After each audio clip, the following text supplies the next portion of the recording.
is the Levels Network. I'm Justin Horo, joined by the Triple OG, Willie Mason. OG, I want to start the show a little bit different today. I'm going to start the show maybe with a bad take or in Grinch mode. Come on. The Olympics just don't do it for me anymore. It's done, eh? Yeah. It's not on Channel 7. First of all, it's not on 7. I'm used to it being on 7 my whole life. Now it's on 9, and they did some weird shit at the start, and I was just like, Yeah. I look at the Beijing Olympics opening ceremony. I'm like, they put some work into that.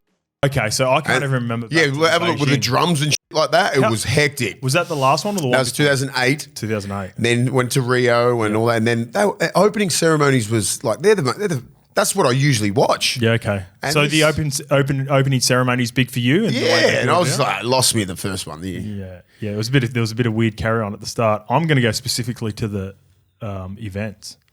Yeah. It's too much willy-nilly shit for me.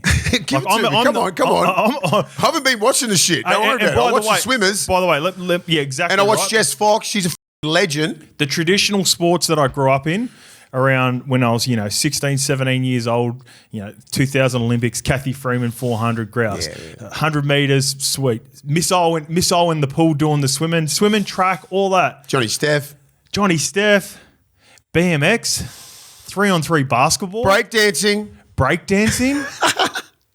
They've lost me, eh? And look, maybe there's a couple of factors.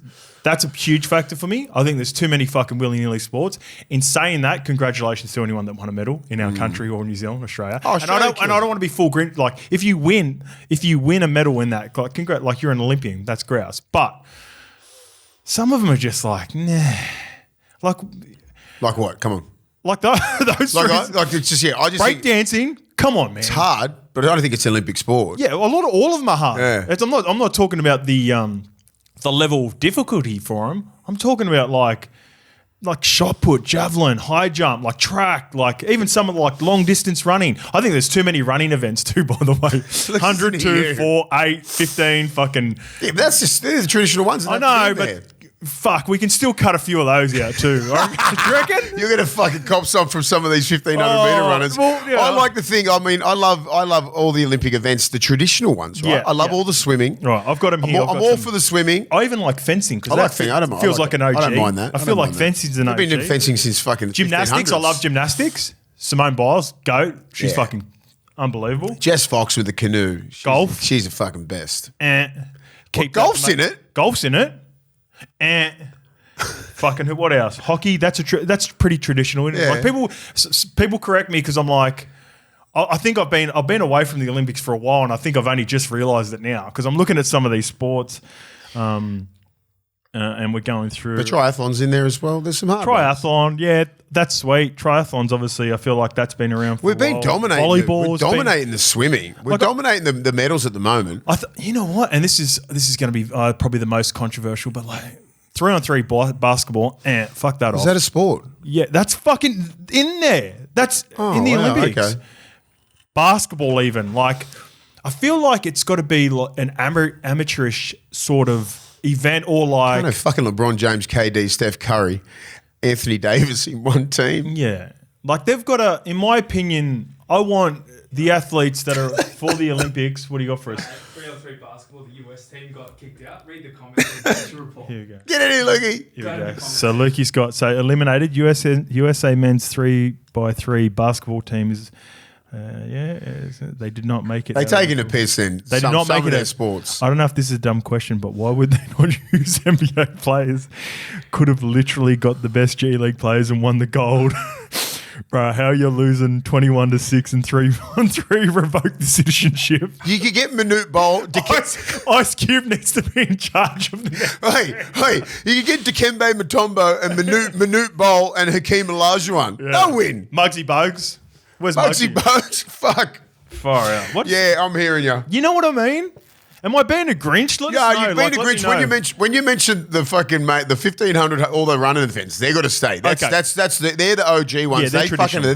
They're some of the best athletes of fucking all time. Yeah. That's Look, when you're talking about these new ones like 3-on-3, breakdancing, look, they're all great in their own way, right? But it's an Olympic sport. Yeah. The traditionalists were going to say, no, they're fucking not. That's why people are just going, well, they're switching off the Olympics. Yeah, I think Obviously, so. I want to watch 100, 200, 400, 1500, relays, shot put, javelin, all these high jump, fucking long jump, all that sort of shit that I grew up on. Yeah. I didn't grow up watching breakdancing competition. I watched Electric Boogaloo when I was in fucking 1986. That's about it. But like I'm not sure whether the world's all fucking upside down at the moment, so there's going to be a lot of shit going on in there. But Boxing, Jess Fox, back to her. Yep. What an absolute legend! I did a Hell's Kitchen with her in 2017. Mad. Yeah, I taught her how to cook. I beat You're her. actually a gun cook. I beat her in cooking. Did you not? Yeah, I beat her. Did you go past the round that she got knocked out? I got her. Okay. Sorry, Jess. Well, she does have perseverance to keep going, Mate, keep going. and she's an Maybe animal. She It's can her get you in third the future. Olympics, man. What a weapon. Love Absolute weapon. We're killing it in the pool. Girls we are just killing it. dominate, man. The girls are killing it. You know, I mean, our run will probably end now. We don't really Once it goes to the track. win much in the track. That's when the Jamaicans and the US and everything like that sort of dominate. Cycling, the Poms are really good at US. You know, we'll jag a couple, but like I think we've peaked, and we've dominated as well. You know what? The Americans. We're not going to win breakdancing. Ooh, I don't know. Undercover breakdancing. I don't know. Is there underground? Is there underground rules? Oh yeah, big time. Yeah, like street Zoolander. rules. Street rules. Can't turn left. Oh, yeah, but like goals. It's been weird. Like at the start, and I was just like, ugh, what's happening? Like just Rugby sevens. yeah, rugby sevens is a sport, but like I mean, like of course it's a sport. yeah, but rugby's the third most popular game in the world. Soccer, cricket, rugby. So it's worldwide. The importance of it shouldn't matter. I'm talking about like It's entertaining. Okay. Yeah, I don't mind that. And I'm on the fence of rugby sevens, to be honest. But and our women. You're won more it. athletic. You got to be. Do you remember when we were at? It's not about the difficulty. Do you remember 2015? We were at Manly, right? So Yes. the women's and the sevens, the men's and the women's trained at Narrabeen with us. Yeah. Right. Yeah.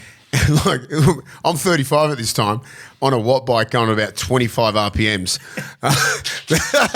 I'm with Snake, Stevie Maddie, and all the OGs, the old blokes, just doing absolutely fuck all on the bike. That was the watt bike Those crew. blokes.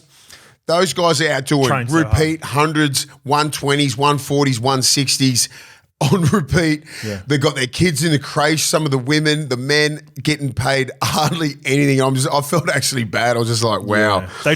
They grind harder and harder than anyone. And then they've got to go all around the world and playing all these tournaments. Yeah. And if you don't get paid that much if you don't win. Yeah. And it's usually South Africa and the US are pretty good. Like the English are really good. It's not like we dominate the sport. New Zealand sort of wins. So you got to. It's definitely more open, and that's like. But they train fucking hard. It's just, I know you got to they be do. an I know they do. I don't give a shit. It's nowhere near as physical as what the fuck I'm doing on the weekend. So I did not feel bad. I felt bad for half a second. Half a second. That's about it. But I know what we do on the weekend, what my body goes through. Half a second or half a session on the Fuck, watt half a second.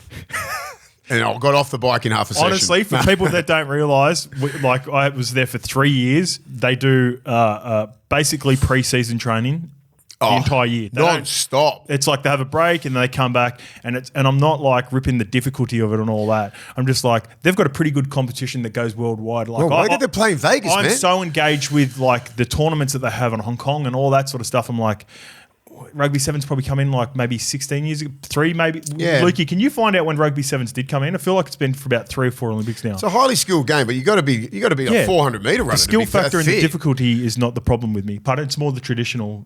Pardon, sorry, keep going. Remember Carlin Isles, the American? Bro, Yeah. you give him the ball one-on-one, he's fucking you up. Yeah, they still didn't necessarily, like he would be one of the leading try scorers, but were they super successful, US? I thought not Fiji really. have always been They were dominant. like ex-NRL and ex-NFL like wide receivers. Like they went through the system and that. They just didn't make it in that. Then they went into the sevens and just carve up. Yeah. They're superstars in their sport. Superstars. But And yeah, don't get me wrong, like I'm not like I knocking the respect sports every in sport. general. Respect every sport. I'm just like in the Olympics, there are some sports I'm like, I don't know. It was Rio. Rio started. That was when my brother went over for that first one. So that was 3 years ago, 3 Olympics ago. 2016. See, they've been in there for 2. Yeah, breaks like 50-50. I'm still 50-50 on that, but that's my take on that. No, I get it. I just think they've just they got half the world offside with the opening ceremony. Yeah. Not even going to mention it, but it's just like, I know, and I don't give a really fuck about anything like that, but it's like, I know a lot of people do. Of course. You know what I mean? There's a lot of Christians out, there's a lot of Muslims out there. There's like fucking half the population. Yeah. You know, That's super divisive. That's very divisive. I'm just saying, we're not going to talk about it, but like, I looked at that and I'm like, that's going to divide the whole world. And they did. Speaking of dividing the world, dividing his own country, I love that Noah Lyles won. World champion. Oh, man. He's a proper world champion. He's so this is what pisses me off about the basketball. And now I'm going to go back into it. Yeah, because he fucking went at the world champs when he said, all world the NBA champions, players, NBA, all the NFL. Nah.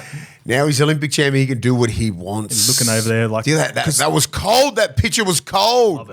He only beat him by this much and he still had the fucking just went... Yeah, he's looking over like, fuck, man. I flogged you. With all the pressure that he was under too, because all the NBA players were ready to come after him too. Did you see... The comments will hammer you. That was in the semi and he lost that race. Oh, he lost by 0.2, didn't he? Okay. Yeah, so Lukey was saying, Anyway. No, it's all right. Keep going. It's all right. The reason he did it because that guy did it to him.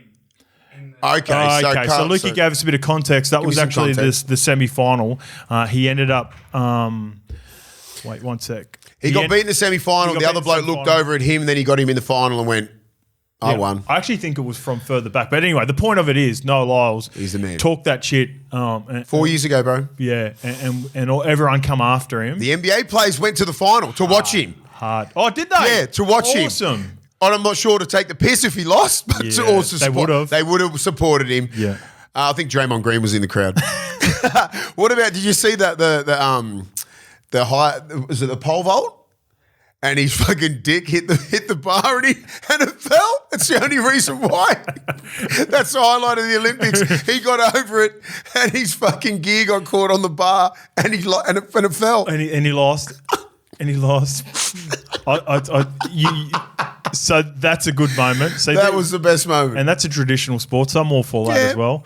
I tell you, my dog of the Olympics so far, Yusuf Dekic. Yeah, well, who is this guy? The Turkish guy. I love that dude. The Korean dude or the Turkish dude? He's Turkish, isn't he? I'm pretty sure he's the guy that was cold like that? Yeah, cold-blooded. There was two of them. Oh, was there? One was but he won silver. One was South Korean dude got the gold medal and broke all the records. He was like that, but he had the protective eyewear. Yeah, but the dude with no eye, like the old Turkish dude just come off the fucking streets. Yeah, he got no eyewear, no nothing. He's dog. Like, if you imagine if you're like sniper back in the day. Imagine if you're dating his daughter or something, and he's just like rolling in like that. Like, there's a couple of great techniques on there. Yeah, so he was one of my favourites as well. Yeah, that's enough Olympic chat. I'm probably going to get hammered from a lot of people, but everyone's probably thinking the same, mate. It's my take. Say whatever I want. Belmore atmosphere, mate. Ooh. How good did that look yesterday? I was watching the game on 9, and the great and powerful Freddie Fittler. It was a stacked crew actually. Freddie, Joey, Sonny Bill, and Bill and SBW looking flash too on the sideline. He always looking paper, looking dapper.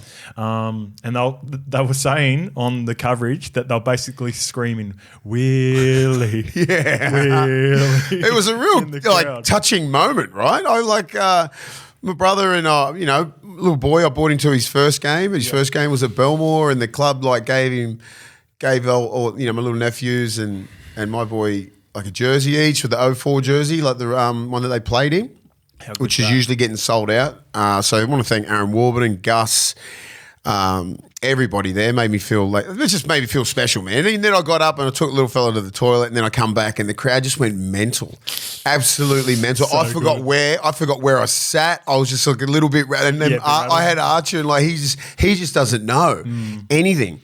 Like he's just going, what is everyone like? What are they scream my dad's name for? You know what I mean? Like, and I was like a little bit teary eyed. I was like, it was a good moment, man. That's a really. I was like, moment. it was special, because I played my heart and soul out for that club, and they're doing some really good things now. And just to see Belmore rocking like that, man, it was like you could see. I told these guys the players and that, man, you don't know what you're gonna do. What you're gonna do when this crowd gets behind you. You start winning some games, and you're in the top 8, top 4 for years.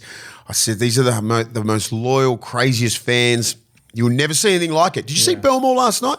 Yeah, I did. Yeah, you never see, but you never see like. No. You don't see Parramatta like that. You don't see West Tigers like that after a good win at Leichhardt. You see Belmore like that, man. Yeah. And I left just before because I knew it was going to be light. I knew when Fox scored, I'm like, that's it. We're going to win. Yep. We didn't win 13 plus. Yeah. But doesn't matter.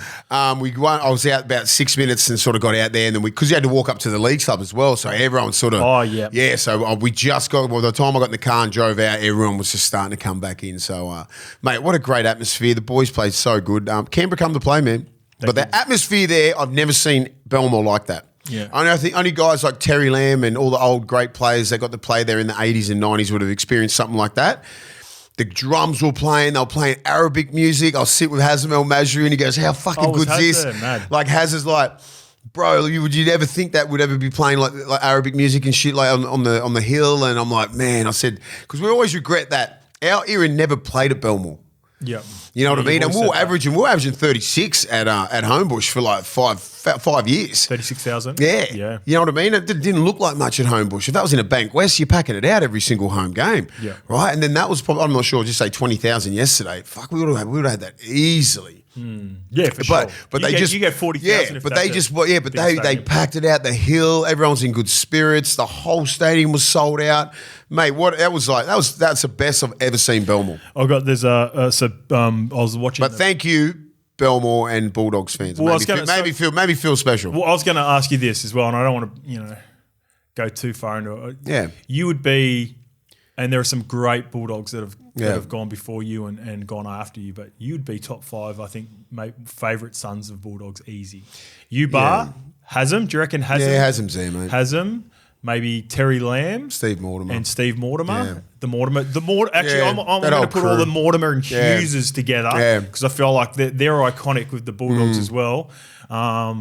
In that era too, it was just up there. Like the scream, and Freddie was saying it went on for 20 minutes. Yeah, it went on for a while, man. It was good, man. It was such a good feeling. I nice, mate. I didn't know where. Yeah. I didn't know where to go. Yeah. Because I was walking and it was so packed and I was looking for my big fucking brother. I didn't know where. I just kept walking and I just walked up and just waited in the corner. I was just like, it was just real touching moment. I turned around and waved, you know what I mean? I was for a while and it just didn't stop, but it was a really special moment, man. Speaking of the crowds, Belmore, Ciro spoke about the importance of playing at Belmore, but obviously the crowds now that the Bulldogs are getting to go to a core and they're only going to get bigger going into the finals. I seen this on one of the comments as well and it made me laugh. A guy wrote, I want to know how many of the Doggy supporters that were trashing Cireldo last year, we got the wrong assistant coach in brackets, are now jumping on the bandwagon. Oh, we're good like that. We talk about the bandwagon with the Wars. No. The Bulldogs are like that as well, mate. All fans are like that. We get our haircut at Barbarians out at Maroubra Junction, Ahmed and that. There's Shout out to Ahmed and the boys. Love you, Ahmed. Love you, Ali.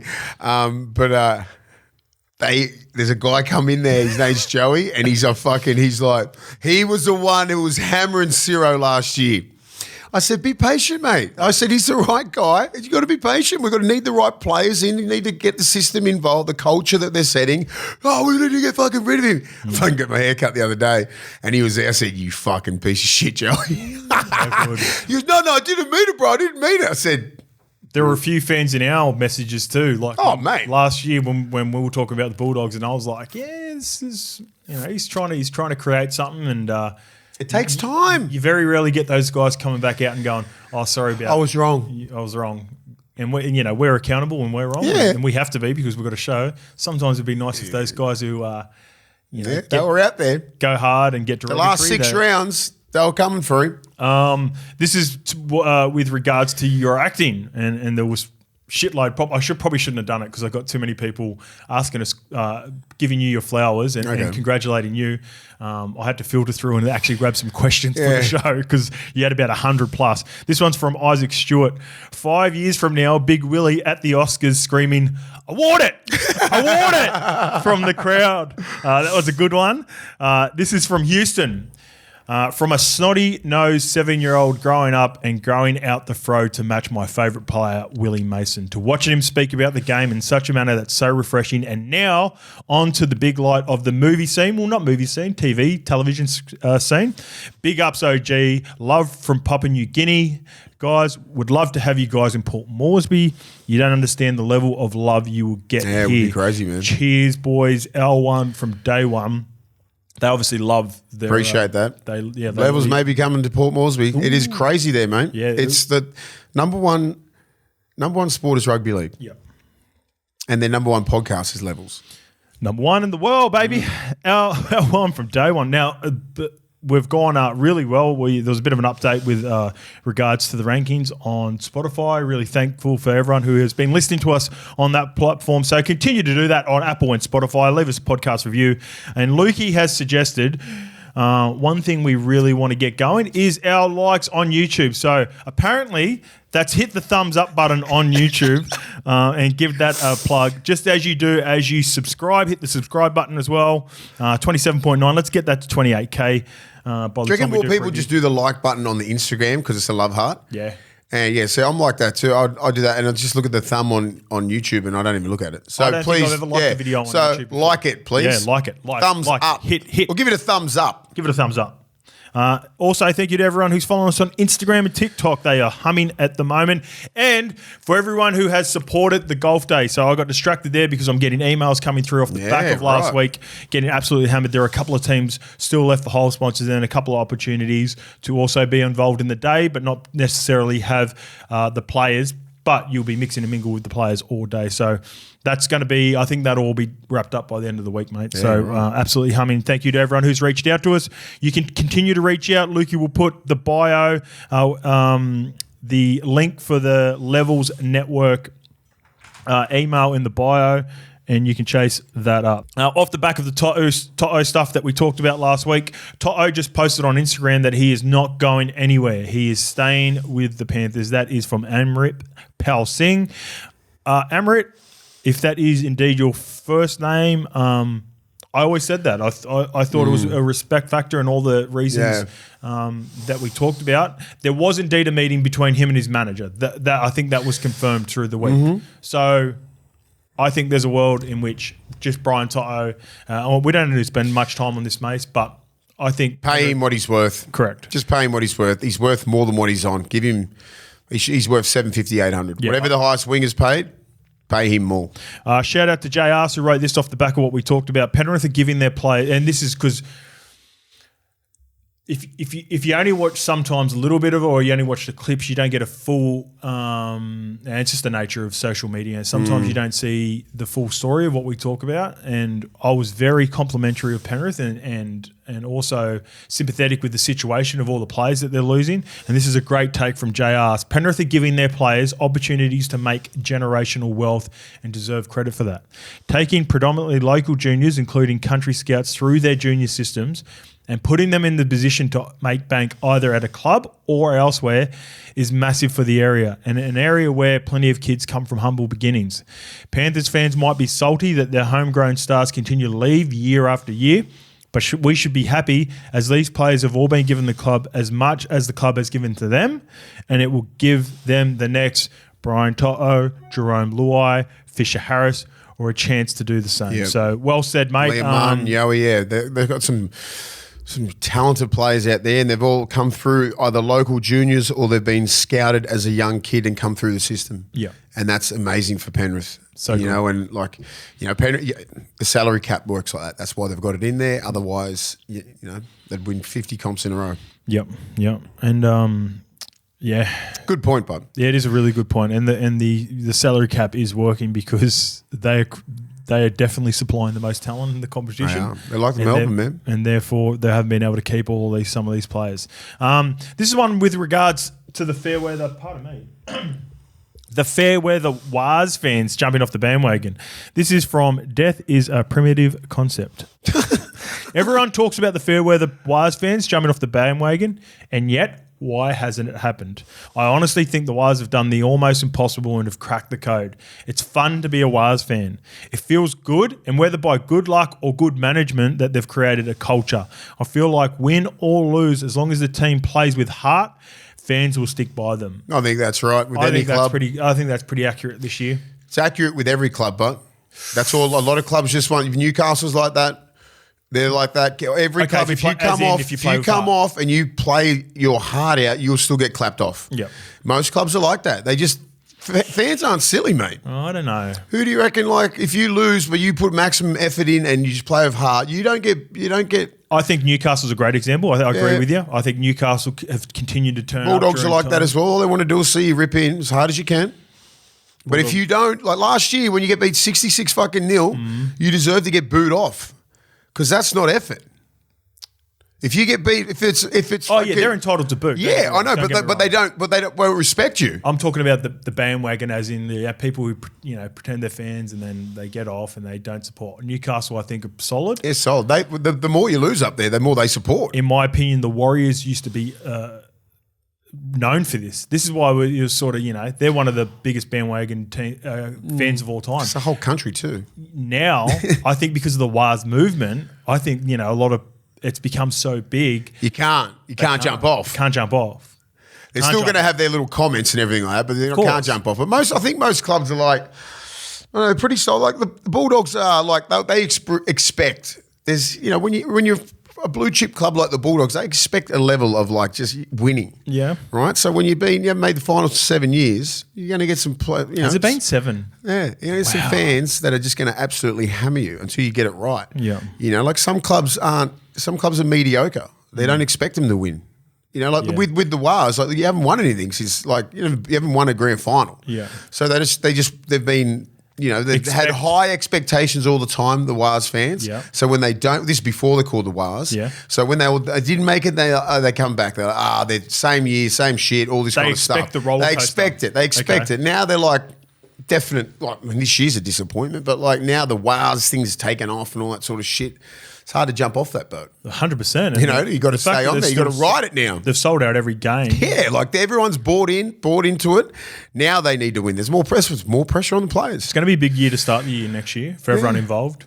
Yeah. Huge decisions to be made. We'll get to that. Some clubs are different, Newcastle's is they're some of the best fans in the whole game. I agree. Newcastle's been gritty. Like the amount of fans that turned up to Newcastle during the periods that they were down the bottom for a long time. Yeah, shows a lot of character. Most fans, Melbourne's pretty like North Queensland the same. Brisbane. I grew up in Penrith. Penrith fans were non-existent when we were coming through the years. Penrith's very fair weather, aren't they? Now they're pretty hardcore. Of course, they're winning now.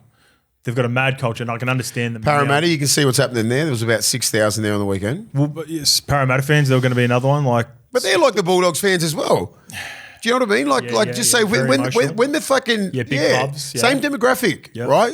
When we were losing, mate, you get like 10,000 there. That's about it. Manly's pretty solid. Manly's solid. You see them all at Brookie packing out Brookie. They don't travel. Yeah. Roosters don't travel. Roosters are sort of fair weather as well. They'll turn up to grand finals. They expect you to be fucking at grand finals. Souths die hard. Yeah, but Parramatta and Bulldogs are pretty similar. Yeah, when they're best front runners of all time. Right. They'll just say if they were coming in the top 4 on the weekend, Para Storm or whoever they played on the weekend, who they played, Para Roosters, Warriors, beat the Warriors. There'd be 25,000 there. Yeah. Oh, playing on the weekend. Yeah, on the weekend. Okay. Whatever. They'll be in the 20s there. You're probably pushing 30,000 at Bankwest, like it was when they had that grand final year. Yeah. Packed. Yeah. Where are they now? Yeah. But same as every fan, man. You want to watch your team fucking win. Of course. Yeah. I get it, mate. It's not cheap to go to games. Yeah. It's not cheap. You got to go to games and it's like, hey, you're not going there for fucking $5 a ticket. It's a fucking $200-$300 night. That's a good point, and that's why the Wars have separated themselves. The game day experience is just as good, and we were there last year. On par as like getting there and watching your team play and watching against the opponents. Yeah, and Bankwest is a great stadium to watch footy at. Yeah. It just sucks that Parramatta are going so shit. Yeah. But, Belmore was great yesterday. A couple of fan bases copped it there, so we'll be hearing. But I just know what the fan bases are like. Yeah. You can see it by how they turn up. Yeah, 100%. But look at the Wars. I'm just saying, but Wars, they're fucking bought in. Yeah, they can't jump off this ship now because they've gone too far. Yeah, they've gone too far, and now they fucking love it because they have sold out which is debatable. Yeah. They're sold out every single game. What do you mean it's debatable? I don't know. I just look at the game and it just go, look, it doesn't look like it's fucking genuinely sold out every fucking seat. Yeah, so They say that all the time. Oh, it's sold out. I'm like, with Newcastle, it's sold out. I'm like, there's about fucking 5,000 spare seats there. I think the tickets can still be sold out without everyone turning up. Like, just say, you know what I mean? Like, they sell the tickets, but then everyone then they go on this run because they would have sold, I reckon, maybe 5,000 of those 7 weeks ago when they were still in the fight. Yeah, okay. And then they just I just look at it and go, that doesn't look sold out. Or they might call up the cuzzy and go, hey, bro, fuck, you want a couple of tickets to go watch the game? Yeah, you know what I mean? But like when Brisbane played Newcastle a couple of weeks ago, they still sold out. I could see at least 5,000 spare seats. Yeah. It just sounds good. Yeah. I can't fucking fool these eyes, mate. I played there before. I played with a sold out fucking at Newcastle when it's sold out proper. Yeah. All right, this one's from KEVVY Kakuz, the fucking boys. Sup, wussos? Love the podcast. Just wanted to say I think the Triple OG hit the nail on the head about if Talagi signs to the Panthers, I reckon he goes to Taruva's wing. But as a Panthers fan, I honestly pray they put Jack Cole next to Cleary because honestly, that kid is like the Palangi version of Luai and he deserves to be in the starting side. Also praying for Bizza to stay. Congrats on the role in the big lights. Triple OG, all love. I think Blaze Talangi's a centre or a wing. That hasn't been confirmed yet too, by the way. I thought Cole. I think Cole is at 5'8". He's a big body. He can play. Looks all right, eh? Looks good. Physicality good. Schneider could probably fit in there some games, you know. But I'm giving it to J Cole. J Cole, baby. Cole World. Cole World. Cole World. He's playing with the Ice Prince, the Ice King too. He's looking good too. Fuck. He didn't even yesterday. Okay, doing enough. Scores the winning try. He's making line breaks. Did you see that? Yeah, he's so strong, mate. They underestimate how strong he is. When he come off that thing, there was like... I don't think they can stop it. He just got a really good... Like, he just knows when to run. You know what I mean? They're all coming off and they're sliding. He just hits that inside shoulder and then fucking you're done. He's got very good spatial awareness. Yeah, that's what I mean. Like, he knows angles and he'll hit you bang. Yeah. Joey was the best at it. Yeah. Reece Walsh got fucking... Who'd he get? Fucking cold yesterday. Bang. First got Fafita. His hips were turning sideways and he just went fucking bang. See you later. Yep. God, he got to do some freaky shit. Hips don't lie, baby. Oh, hips don't lie. It's all in lesson learned for Fafita. This one's a good one. Ash Donison. And there were a couple of questions about the Cowboys, actually, but I really like this one. Got a question for you boys with the Cowboys versus Broncos next weekend. Shoot. What do you got there? Oh, Jesus. Young fella's got fucking... I thought I was back some monster trucks come up then. Yeah. All right, this one's from Ash Donison. Got a question for you boys with the Cowboys versus Broncos next week. How would you compare the tenures of Todd Payten versus KEVVY Walters and Townsend versus Reynolds? This has got you going. So listen to this. For the coaches, both teams were at the bottom when they took over in 2021. They've both had a great season. In 2022, the Cowboys going all the way to the prelim. 2023, the Broncos all the way to the GF, respectfully. Followed by down years for the Cowboys last year, and now the Broncos are going through that. For Townsend and Reynolds is a class above Townsend when fit, which makes the Broncos a true contender, but he's had a lot of injuries and missed games, whereas Townsend has played almost every game. Best ability is availability. You always say that, and has played his part each week and been the perfect mentor for the young boys up north. Love the potty boys. It's the only one I listen to in the entirety every week. I love how the Triple OG calls it unapologetically, and Hoz takes a more subtle, diplomatic approach. He does not. Let's start on that ever so quickly. Right. I think because when you get fired up, you go double down, triple down, quadruple down. Yeah. I say some of the more divisive shit for the most part. But get away with it. Get more passionate about it. Because I do it with you, and then when you get angry, you go all in.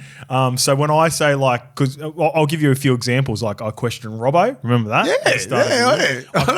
I questioned Tommy Turbo playing fullback. Yeah. And then you put other fucking guns out. When I like put Jared Hargraves on the bench, and then you're like, whoa, calm calm down. But I love that because I get that a lot. Like a lot of people. Mace goes fucking hard. I was like, man. This is a good question, but yeah, it is a good question. All right, so how do you? They're very similar, right? Yeah. You like both at the end of their careers, both game managers. They're not game breakers. Yes. Great kicking games, control the games well. But Townsend's been there a lot. Like Townsend's been there nearly most games. One comp each. And you could argue you're not saying that they were responsible for winning those comps. Yeah. They were just sort of they were a piece. Great fucking teams. They're a really good piece in really good teams, and the game managing style really suited their teams that they were in for sure.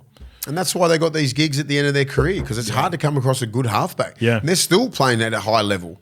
They kick good to corners. They got, like injuries is killing both of them. That happens, mate. Reynolds IQ. Reynolds really is when Reynolds is fit, mate, he's still a class halfback. He can get you through games. Yeah. He's just been busted, mate.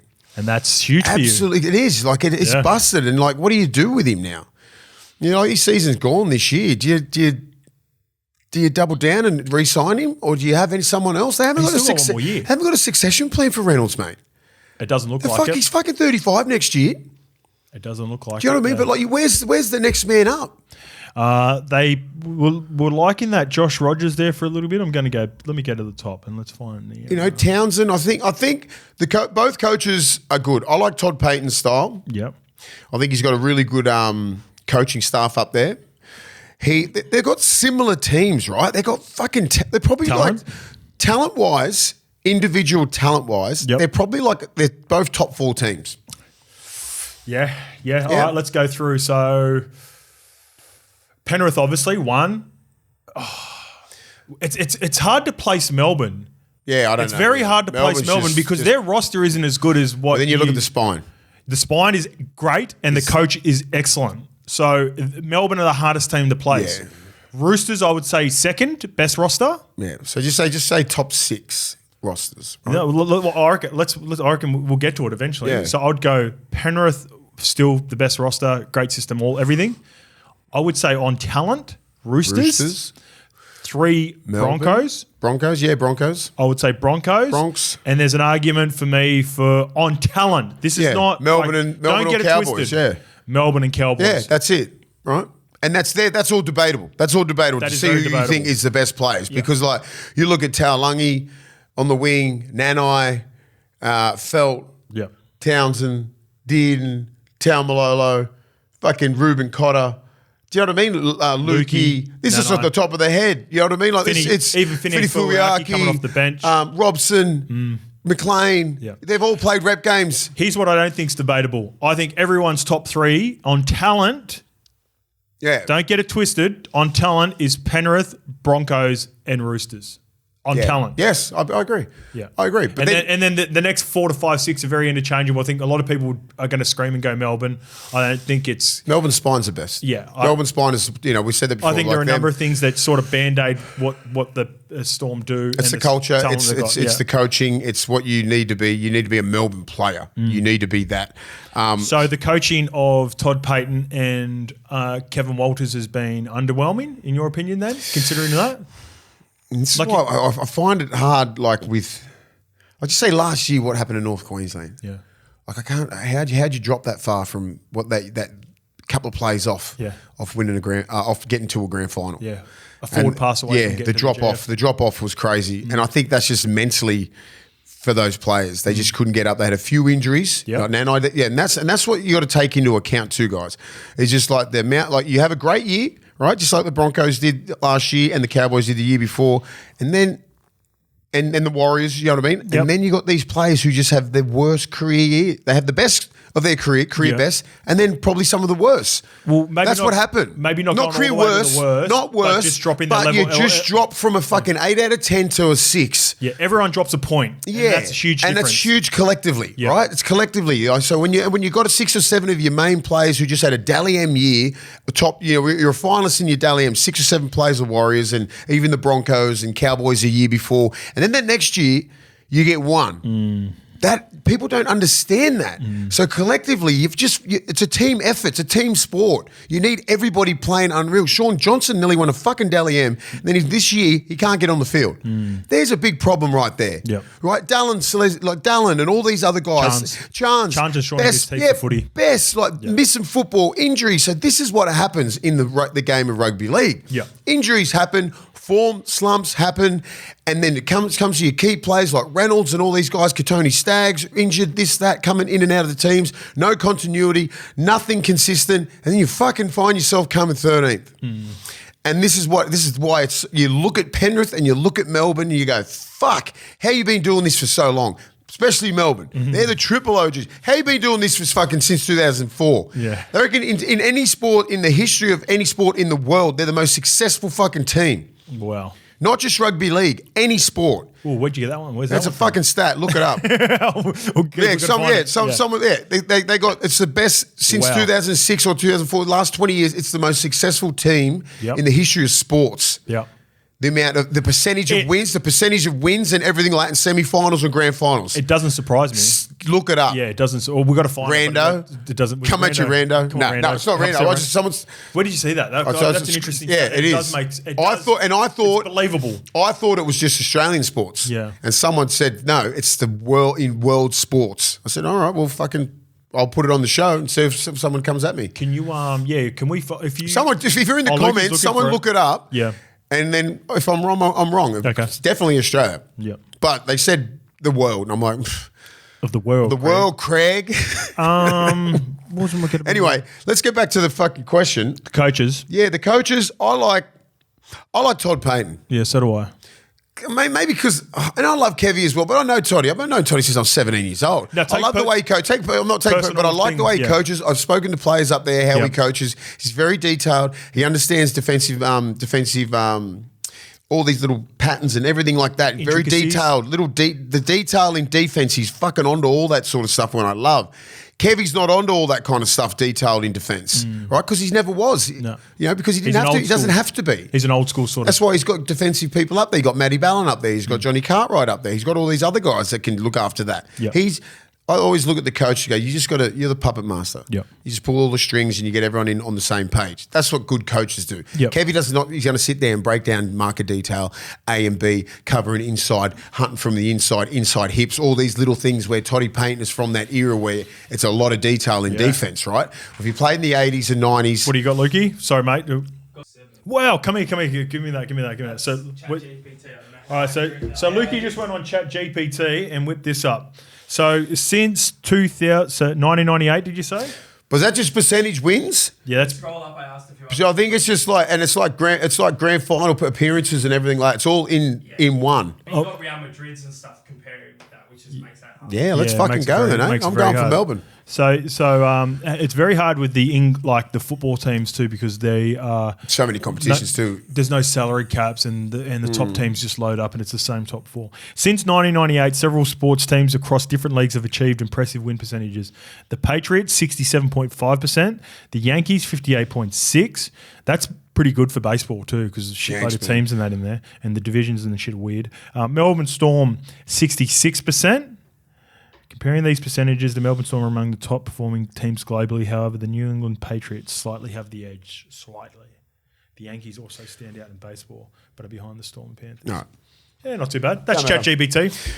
I don't believe ChatGPT. That's origin. No. I reckon it backed you up. Yeah. Well, I think that's someone said like including like all obviously wins percentages, grand final appearances, success, all that kind of stuff. So would Pats would tick all those. Yeah. Right? If it's Storm and Pats, you're going all right, aren't you? Yeah. So have a look at the amount of grand finals that Melbourne's been in since 2006. And like obviously people will just try and shut that 7 and 9 team down, but I'm not. Sorry, mate. Where did I cut you off with the coaching stuff? We were getting to take you want your coaches to manage. Not necessarily. I like coaches just to manage everything. Have your defensive coaching, have your attacking coaching, halves coach, back five, all that kind of stuff. Your coaches like KEVVY Walters just needs to sit on the top and just motivate players and get them up for that 80-minute effort. Some young coaches like Ciro, Toddy Payten, Robbo, all these guys, they control a lot of stuff because they know the game really well. The new game, right? Yeah. KEVVY, he's played in the late 80s all the way through the 90s and the early 2000s, right? Yeah. So the game has changed dramatically since then. But there's a lot of Bellamy detail. And Belly, but Belly's just a fucking king. Yeah, but Belly and Wayne have always coached through that period. Yeah, they coached all the way through and evolved through it and got great people around them all the time, right? So they're predominantly, especially Wayne, just controls everything from fucking the GM to the CEO, everything. He has full control, right? Some coaches don't have that. KEVVY wouldn't have that. Bellamy has that. So there's probably 2 guys there. Ricky Stewart probably have 3 guys that would have that. The whole club. Yeah. He knows exactly what's going on. He controls everything from recruitment, development. They oversee everything, right? You'd have to have a strong opinion on all of that to be successful, in my opinion. Yeah, and they do. So I think Bellamy's like he's detailed to everything. The same as Wayne's. They're ridiculous, but like these younger coaches, they tend to do most things. Yeah, KEVVY's not young. He's 60.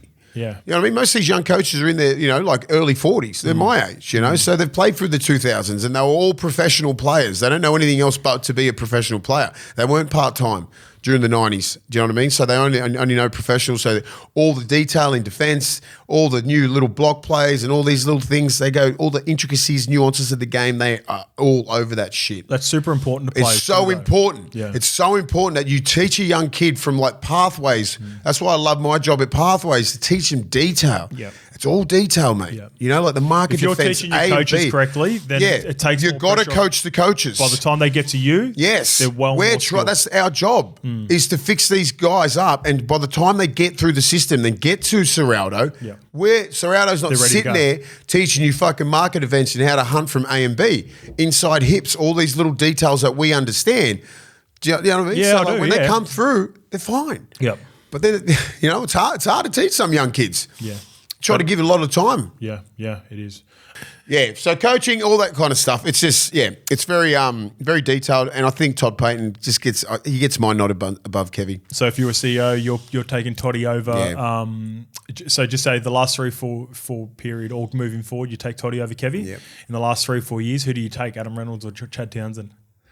Chad, because he's available. Yeah. And I don't think Adam Reynolds is that much better than him. Yeah. You know what I mean? Like not now. I mean, Did you think there was a bigger gap back in the day? I mean, like last year, probably give everybody I think last year give everyone a bit of a false sense of like where Reynolds was. Like, he just really, he had a great year, but like those boys that he had with him, god damn, all you got to do was direct him around the field. He made it look easy. He's a great game manager. He's not like a JT or anyone like that, or Cooper Cronk. He's not in that stratosphere. He's one of the best game managers, kickers and short kicking game and all that kind of stuff. Makes his tackles. Like he's that sort of guy. You don't put him up here. Like he's sort of around where Chad Townsend is. I would say a little bit better, but like just not that much.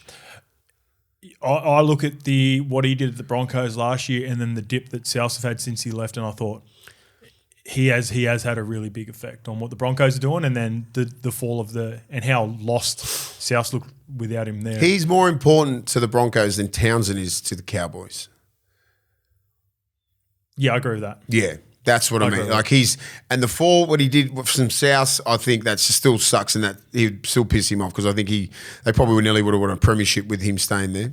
I reckon they would have got another one. The next year when they went on, even with Lockie. Yeah. They played good that year. They did, but I think they just missed his end of sets touches, So he's got that, but it's just now he's just busted, mate. Like his fucking biceps gone. He's like, he's played so much football. He gets a lot of traffic run at him. They're targeting him now for sure. Because why wouldn't you, mate? You've got to get at him on the weekend. All right, because he's an absolute dog, though, because he keeps getting his body in front. I know. I respect the hell out of Reynolds. Like, he's been around for a minute, and he fucking your body just catches up, man. That's right. So let's get to our BSC Dog of the Week, and this is brought to you by our partners, BSC. And remember, you can find the cans at Coles right now. The easiest way to grab them, go to Coles, get them off the shelf, put them in your grocery trolley. I was like, what's that? I was going to grocery bag. Yeah, people carry grocery bags now. I do. Recyclable. What's recyclable? Recyclable. Yeah, it's a word. Is it recyclable? Is it recyclable? There we go. Recyclable. Recyclable. What? No, I fucked it up. Do it again. Don't worry. No, It's fine. recyclable. All right, anyway, you can get them in Coles. So go find them in Coles. Which brings us to our BSC dog of the week. Mace, I come in and shotgun your Bulldogs players. Yep. Kept it for myself, and we'll get to that. Yep. But you went with probably the biggest underdog win of the week. You went with the Dragons, yeah. Jaden Sewer. Man, Well they deserved. just beat Melbourne. And I want to give a shout out to my man Sloan at the back. He would have been, he was close to getting my dog of the week, but they brought that try back on him. It sucked. I thought just the mentality, right? He got dropped last week. He was playing New South Wales Cup. Yep. Had every right to come back in here or sulk down there for a couple of weeks and go, oh, fuck everyone picking on me, blah, blah, blah. I should be in first grade. Fucking killed it last week, got brought back up, played against Melbourne, who are sitting at the top of the ladder, and he fucking carved them. He went after it. He went like that little fake kick and smoked Pappy. Nice. Oh, that was nice. That was nice. And then that one where it got called back because it was like an obstruction or some shit. I get it, but Jaden Sewer, man, I was going to read some of his stats. Like he fucking beasted. Like he was an animal, man. Like 80 minutes, I think. Yep. Hang on, just let me get my stats up. 80 minutes, 2 tries. 2 of the best. 156 metres, 69 metres fucking post contact, 27 tackles, 1 miss, whatever. Like that stat line against Melbourne is fucking ridiculous, mate. The stat line. He went after it, and it doesn't. But what he did in defense and how he ran the ball, physicality, man. He went after it, mate. He went after it, and I love it when I see that sort of shit from a guy like him, man, because he's got that dog in him all the time. He goes after it. He's a big reason why the Dragons are in the 8 now. Yeah. He's had a fucking great season. He's been rewarded with getting back into Origin. He was actually dropped. I know, Origin it 3. sucked. So his last 2 or 3 weeks, he's been playing pissed off. Yeah. He's a great man. he's a great dog of the week. He's having a fucking great. I'm a big And Jaden it's just Sewer. you do that if you do that against Melbourne. Yeah. Come it's on, even more man. impressive. It's way more impressive. And Sloan was close because of the fact that he was in reserve grade, didn't sook, come back in, carved Melbourne up, and they won. Yeah. Love it. And Ben Hunt was excellent in that game as well. 25 years. We'll get to that a little bit more. All right. My BSC dog of the week. Yeah. The one and only Stephen Crichton. So I don't even need to read any stats out from yesterday's game.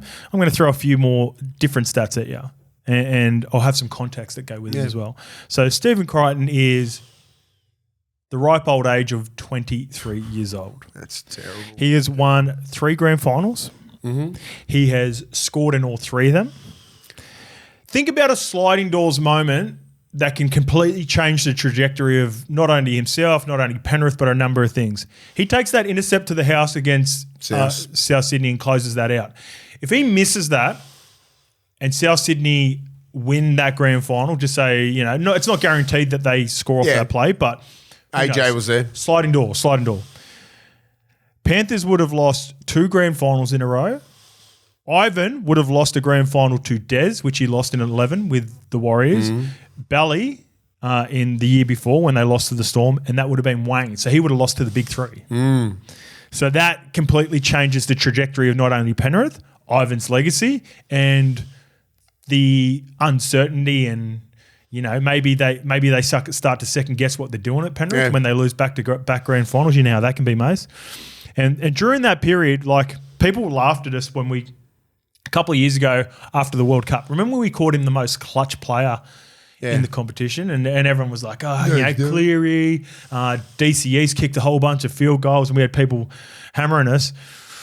I think now he's even gone past that. He's exceeded even what I thought he was up until this point now. Being 23 and the captain of such a proud big club after leaving Penrith, he has played 116 games in the NRL now. Has he played 116 already? He's got an 80% win rate, mate. And everyone thought that was obviously going to – and that's a lot goes back to, playing at Penrith. Doesn't matter, mate. System.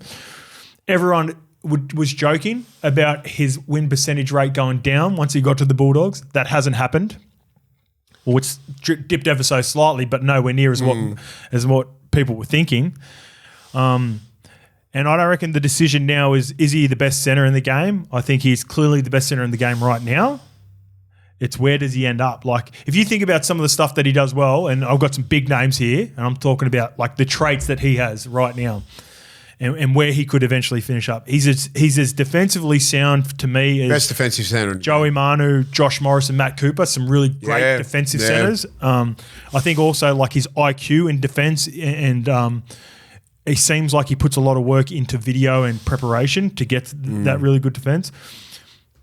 You think back to the little chip and chase that he had yesterday. He's got soft, silky hands like Jamie Lyon. He can shake you too. He can shake you. He's got the flick pass like Gaznia if required.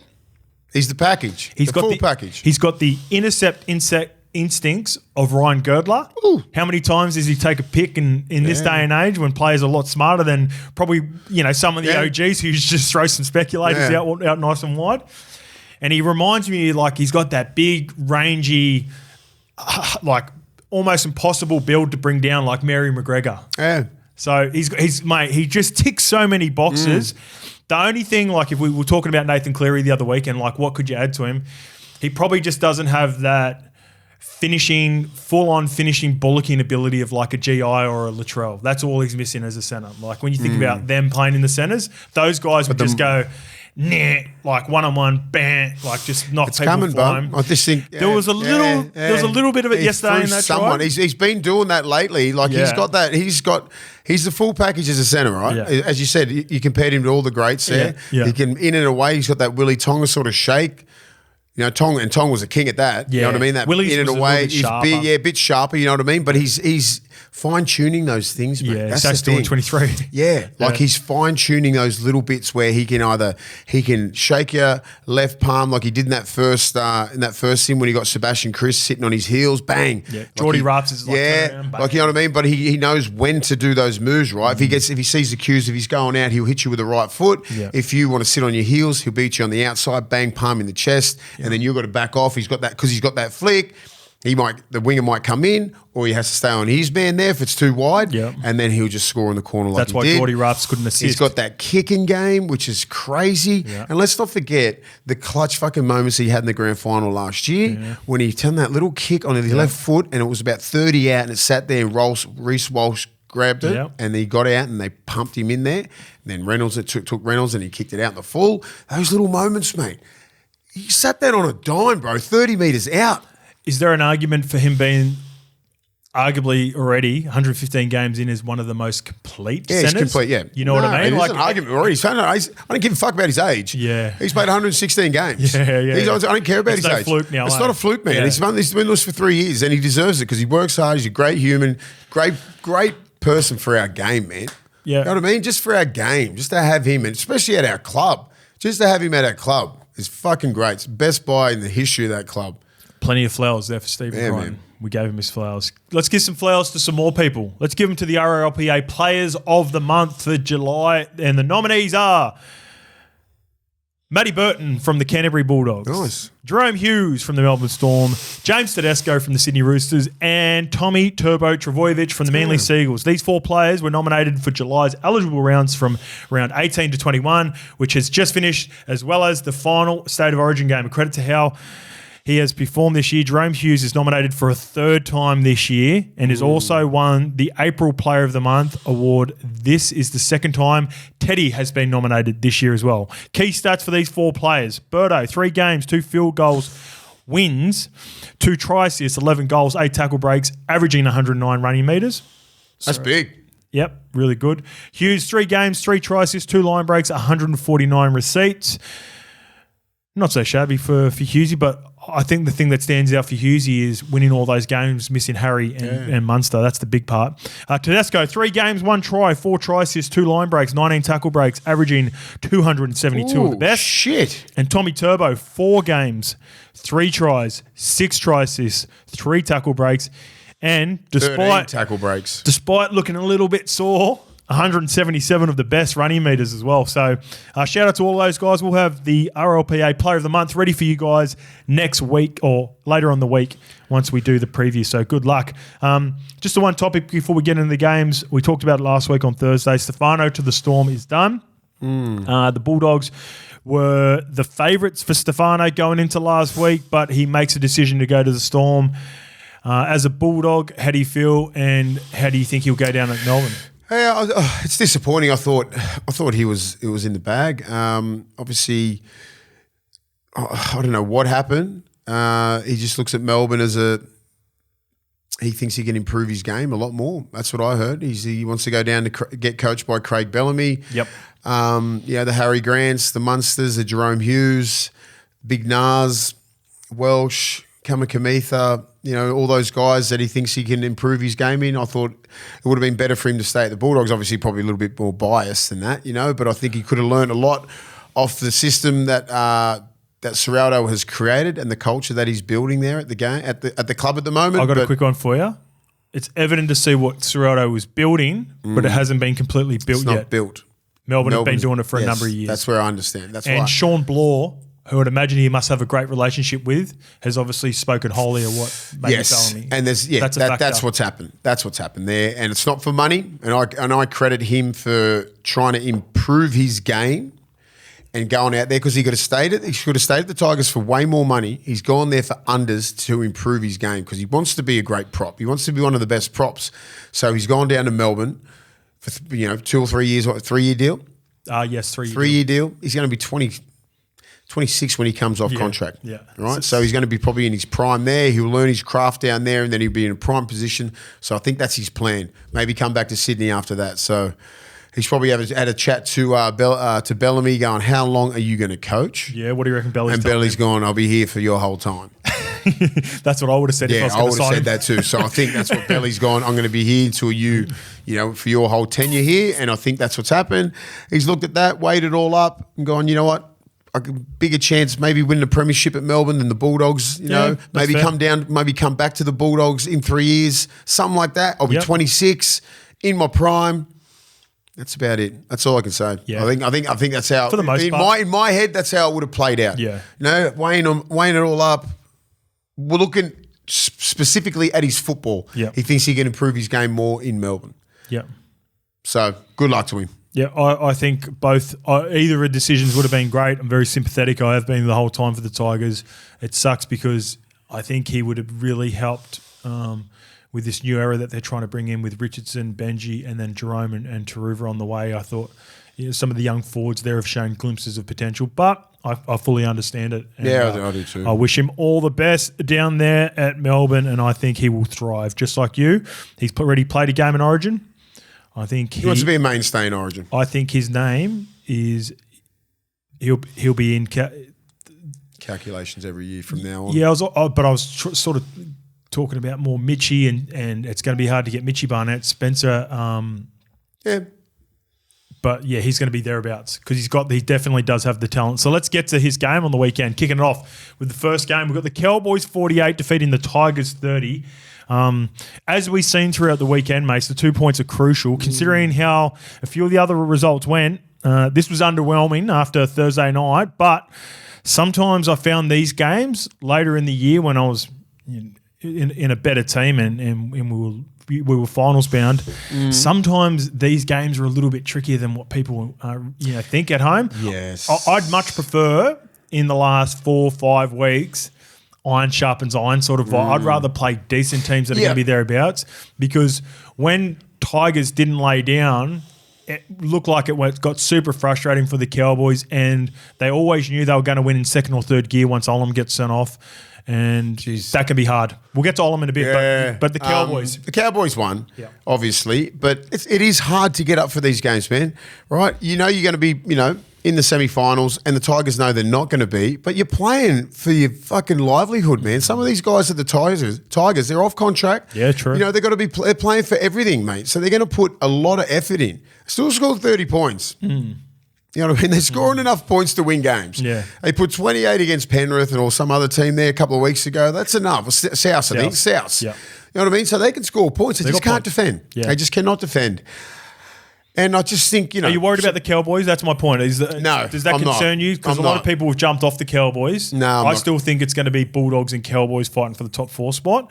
But definitely not concerned about that because I know the Tigers can score tries. Yeah. They just go on a bit of a run. I know they with 12 men as well. They scored 3 tries with 12 men. That's alarming. That's alarming, right? For yeah, Cowboys. It was terrible defense. They just switched off. You just switch off if you switch off for like 10 minutes, like around the middle and on edges and stuff like that, because you think, 12 man was sweet, boom, boom, boom, boom. Holy shit, what happened there? Yeah. You know, you take those 3 tries off, it's 48 to fucking 18. You know what I mean? That's pretty convincing. That's what the scoreboard looked like if you take that. It felt like that? To totality, Yeah, so it felt you like look a at it and go, it looks like 48 to 10 or 48 to 18 game. They just scored 3 tries. Then Cowboys went, let's put these guys to bed. I've played in the games like that where like it feels like we're dominating this team. We're like, fuck, are we only up by 2 tries? What's going on? Then the Tigers will look at that going, we should have won this game. No fucking way. You should never have won that game. You're never in the game. Well, the game, they're out of the game when the Olam injury it happened. Thoughts on the Olam? You just can't do that in the game now. I agree. Yeah, I was criticised pretty heavily on SEN for the couple of days when I talked to us. Like, again, it's the Tigers' discipline. It's another factor. It's the discipline that's let them down all year. I can't believe like how many times they've either had a player in the bin or been sent off. And I love the way how aggressive Olam plays, but he's smaller than Rennie Matua. Or just. He is. I think he's a bit taller. And Hylam Lukey's your height. Yeah. 6'4", 6'5", 6'6". He's a big man. And it wasn't last minute. You seen Juzzy was lining him up the entire time once he palmed away from, I think it was maybe Galvin, and he's pushing away from Galvin. He got his target wrong. He jumped. It's very hard in those moments to find out exactly, you know, when there's whiplash effect, whether they got the ball in then the neck or got some head contact. But he jumped into the contact. When your feet leave the ground. He jumped into the contact and he's, like I said, he's got... Hylam Lukey's got maybe 8 inches on him in height. You just got to find. He got it wrong, right? Yeah. He doesn't want to go out there and try and hurt someone like that and shoulder to the head. Yeah. You know, but like when you jump up like that instead of through, he just got it. He just fucked it up. It was just a tackle gone wrong because he wants to hit. He's got bad intentions when he hits, and he wants to hit you real hard. Yep. And sometimes when you get it wrong like that, you can get it really wrong. And Lukey, Lukey's is he all right? He's not injured or anything. He's sweet. No, he didn't even go. Yeah, but off. like that could have been a fucking broken jaw. Or like, yeah, that's true. You know what I mean? That's what I look at and I go, that's the worst case scenario. So you need to send that sort of shit off. Yeah. So right? And as much as I love Olam and the way he plays, there's no room for that in our game. That's exactly what they're trying to get rid of. Shoulders to the head. Yeah. Because he's unprotected. A guy on SEN called in and he goes, Lukey didn't go off for HIA. Like that's not the rule. That's not the rule. You don't have to go off for HIA. You don't have to have an injury for it to be dangerous. You know, he's falling. He's unprotected. He got a shoulder to the head. Yeah. And it was fucking full on. Send him off. I've been hitting the chops a couple of times, and just because I didn't go off and didn't have an HIA, which the rules weren't, it still fucking hurts, and you don't want to get it. But look at the worst case scenario. He's unprotected, and you get a shoulder to the head. He could have broken his jaw. Yep. It's the intent. Correct. That's what you're getting sent off for. Yeah, they're the rules, and I'm glad that they sent. I'm glad that they did that because they just need to warn players, mate. You can't do that. You got to lower your target, mate. Hit him through the chest. And I know players love to hit hard, and you get it wrong, you're going to pay the consequence. If they'd sent him for 10 in the bin, I would have been happy. If they sent him off, I'm happy as well. It's 50-50. I don't think there was much difference in either of them. And in my point is, I'm not critical of the ref for sending him off. That's the main part. No. But if you'd sent him for 10, I also wouldn't have been critical of him as well. Let's get critical with the Warriors, eh? Game 2 was the Eels 30 defeating the Warriors 20. Jokes aside about being critical, I just thought the Eels deserved it. And Gutho in particular, his last 3 games, he's led from the front. With the news of Talangi leaving and then reports that, him and a couple of senior players are under the pump, he's really stepped up in the last 3 games, in my opinion, and he was excellent in this game, Gutho. You got to respect that. Like people think, oh yeah, Gutherson's getting old and all this kind of stuff. Like, look what he's doing for your club. Like, stop having a crack at this guy. He's been busted all year, and he's still in your top 5 players nearly every week that he plays. You know what I mean? And over there. I mean, it wasn't over there, but I mean, I'm playing. It was over there. Was it? Yeah, it was over there. Yeah. I thought you first. Oh no, I always just put the winner first. Yeah. Okay. Yeah. Well, over there, it's hard to play, man. It's hard to get up, and if you're banged up, it's hard to get up, man. It's cold over there. It's miserable. It's a night game. It's just like fuck. Yeah. You're playing against the Warriors. It's always physical, and he was their best player. They haven't played there. The Eels in Parramatta haven't played the Warriors in New Zealand since 2017 or 18. What? Yeah. So that's the first time Dylan Brown's ever played in New Zealand as an Eel. Oh, wow. That's amazing. Yeah. Jeez. And he was outstanding too, by the way. Him and Dijon Arcee are really good in the halves. Yeah, they're really good, man. Yeah. You know, it's going to be one of those years where they're like, oh, fucking hell, can we just end this? Yeah. Can we just end it? Like, even, and the Warriors as well, they're finally done. Yeah. You know, this was their last hope to try and, you know, like mathematically, now they're mathematically out. Eels are out. They're not mathematically out, but they're not. Done. They're done. They are. No, I'll done. give you $1 billion if they make the 8. Fucking hell. To the whole of New Zealand. Yeah, so Gutho was great. You got a Billy lying around, yeah? Lira. So, yeah, Gutho, I just think guys like that, you don't bag legends like that, man, and people with that much resolve and resilience. Gutho's got that in fucking spades. Yeah, I think 95%. So when you come at him like that, he's going to come out and he's going to perform. Who's been coming at him? Just people. You know, you get like Gutho's getting old, Blaze Slung, he should be this. Like, move him to positions, you know, move him to the centres, he's losing a metre. Shut up, man. Just let him play. It was less about Gutho declining and more about, like, we need to keep Talangi because Talangi come I know that, but they were saying Gutho's he's losing a step. Yeah, all that shit. I'm agreeing just with don't you. come at him, I'm man. agreeing with you. Yeah. Like, I'm saying that... it's more about the Blaze effect. Yeah, like, fucking he's going to be the next man up. When Blaze, it would have been bittersweet. They go on and win that game. Blaze runs a beautiful line off Dylan Brown and he looks like a player, man, Blaze. Blaze is going to be a good player, eh? I can't believe Parramatta. He's not. Is he going to go to? Is he done with Penrith? No, it's not done. Penrith. It's been reported. I think Parra's come back and gone. Come here. Ooh, come back. You reckon? Yeah. There's no way you can't. Ooh, you can. Yeah, you can. We've seen it. Mate, I've seen. What do you got? 10 in the bin.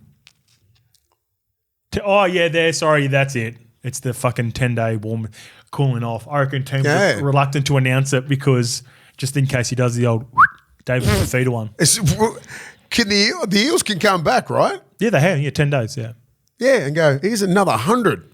He's only making it harder for those guys. But man. I don't think it's a money thing. I think it's more he's looking at the opportunity plus where he thinks. Not saying anything, but I'm pretty comfortable with saying that Panthers aren't going to be as dominant as they are in the last 4 years.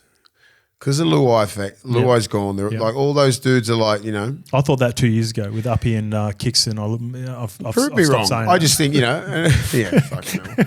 I don't know. I think they've lost. This might be the year where I'm like, okay, they just sort of come back to the pack a little bit. You know, like Luai's their top 5 player in the last 5 years, man. You lose him. I know Cleary can do everything, but they still got that pack. You lost Fisher Harris. Come on, man. You lost Fish and Luai. I know, but they just keep proving me wrong, so I stopped saying it. But I don't see the next Fish there. I know. I didn't see the next fucking Matt Burton. I didn't see the next Appy Coruscant. Mitch Kenny's played 100 and he's a fucking dog. I didn't think they were going to... I don't think they've filled out the kicks. I know Sorensen's pretty good. Yeah, he's solid. But he's done a job enough to win him a premiership. But those two fucking brothers have come through, man. Yeah, McLean brothers. Jesus. Holy shit. You're McLean showing. Yes, they are. He's only 18. I know, it's fucked. Anyway, they might come third. I'm just saying. What are you saying? Panthers are going to drop off next year? No, they're not going to drop off. They just won't be like, I'm going, fuck, they're going to win the comp this year again, I think. So what do you reckon? I just think Blaze, if I'm Parramatta, I'm fucking throwing him. I'm giving him 650, 700. I want to keep him. He's 18. His ceiling is massive. I haven't seen anything like him fucking since Hainsey in Parramatta. That's when huge. Hainsey hit the scene like that, he was doing Blaze Talangi shit. Who does it... You know who he reminds me more of? I understand the Hainsey comparison for sure. Give me one. It's the guy that passed in the ball. He's more like a Dylan Brown coming through. Yeah. Remember how Dill hit the... Dill Brown's still the fucking man. Yeah, fucking oath. I thought he's 23. Hainsey's levels, right? Yeah. Well, he's a hybrid. Give him a hybrid. Comparing a player to Hainsey is like comparing him to GI, to SBW, to Willie Mason. No, he's a hybrid. He's between Dylan Brown and Hainsey. Yeah, he is. Maybe because he looks like Hainsey. Yeah, he does. He's got the same build. Yeah, I don't know. Like just a real thick set and a cool name. Like, he does have a cool name. Fucking Blaze Talangi. Sign him up just because of his name. Fuck. I love Dillbags, and that's the reason his nickname's Dillbags. Yeah, Dillbags is cool too. Dylan Brown's like... I got Dillbags, got fucking Blaze Talangi. Like, come on, man. You got Junior Paulo. Hank Payne. Regan Campbell-Gillard. Shit. Yeah, we went on a tangent there. So what are we talking about? Oh, man. Let's get back to the Warriors. Warriors. Come on. They've gone from the most unpredictable team in the competition to, my opinion, the most predictable. They want to get to the left post with shape either out the back of Dylan Walker or Tohu Harris, or they want to run a block for doubles.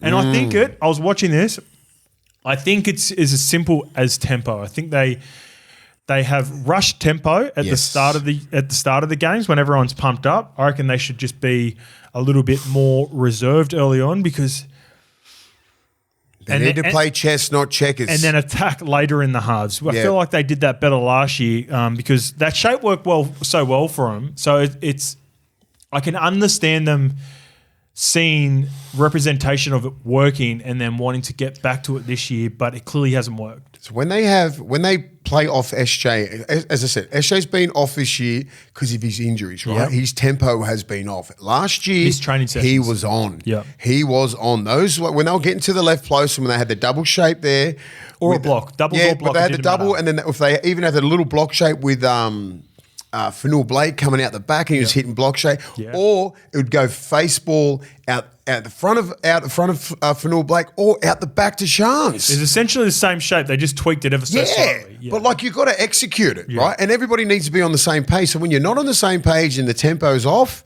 it's easy to read.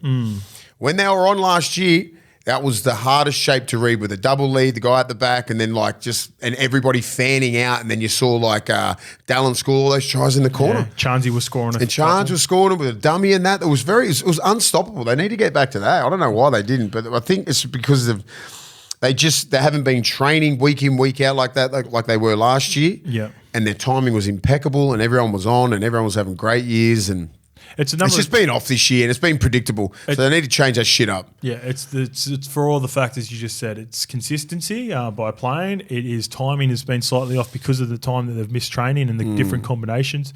And even the timing off the 9 to the 7, like Egan's been off this year. Egan started the year on fire. He was on part fire, of and then he got injured a fair bit. Now he's been a little bit off, and SJ's been out, and then Martin, and then you've got I think Harris Tavita, you know what I mean? Like it's just it's a bit all over the shop. Yeah. Because their forwards are still outstanding. Well, they put up big numbers. Well, look at those. Look at Mitchie Barnett, Fanul Blake, Egan, Tohu Harris, Nia Cora. Fucking do you think? Fucking side, I'm looking back now. I wrote this down. They had a couple of big wins after it, but do you think anything to do with the Adden situation and just really throwing them off? Because remember they fell off the cliff. It was the Adden made his decision, he moved on, and then they signed Fish. Remember? And then they just fell off. They fell off after they got dominated by the Dragons at win, and have not recovered from it. And that just feels like it was fucking ages ago, and it wasn't about round 7 or 8. Yeah, it was just after Magic round. Yeah, round 12, maybe. As in Adam was Magic round, remember? Yeah, I think the Fanul Blake situation's thrown that whole club off. I think so too. Yeah. I think they'll be more settled next year. Yeah. Heard some shit going on over there about that. It was just it wasn't good. Yeah. But I just think it's just been off. Yeah. They haven't got back on. Yeah. Just it's one of those years, man. I'm not going to write them off. I'm not going to say next year's going to be the same because I think they'll bounce back because you got a guy like Fish who will fucking drive it. They are the Cowboys. He's going to be their best buy. They are the Cowboys of 2022. Yeah. Preliminary final, shit year 2023, got it back 2024. But how Fisher Harris trains and how he approaches games is going to make every single young prop accountable. Mitch Barnett to go to that next level, probably get an Australian jersey. I reckon he's going to have that much influence on that team. Oh, wow. Because he's about it. Yeah, I agree. And he's a proper Maori boy, you know what I mean? That whole fucking spirit. I think you take that team to another level, he'll be the guy. Yep, I agree. I think they bounce back next year, but it is over for the Wars. Sorry, Wars fans. Keep watching us, though, all the way through the rest of the year because we'll still talk about their games. Let's talk about... Jeez, this was the Roosters versus the Dolphins. I want to start off with this. Shout out to Perth. They have to be the next team in the competition, in my opinion. 20,000 fans at the stadium, whilst at the same time the West Coast Eagles, albeit West Coast aren't having a great season this year. Doesn't matter. They still fucking turn up to West Coast. We always associate Western Australia with AFL. They still got 40,000. And they packed out the stadium that they were at. Apologies for forgetting the stadium. I played there. Stadium's mad too. HBF Park, Perth. I've played there as well on a trial, by the way. Yeah, it's a trial game. 20,000. That's big, eh? Rugby league is ready to go back to Perth, in my opinion. Roosters and Dolphins too. Yeah. Like they wouldn't even know who the Dolphins are.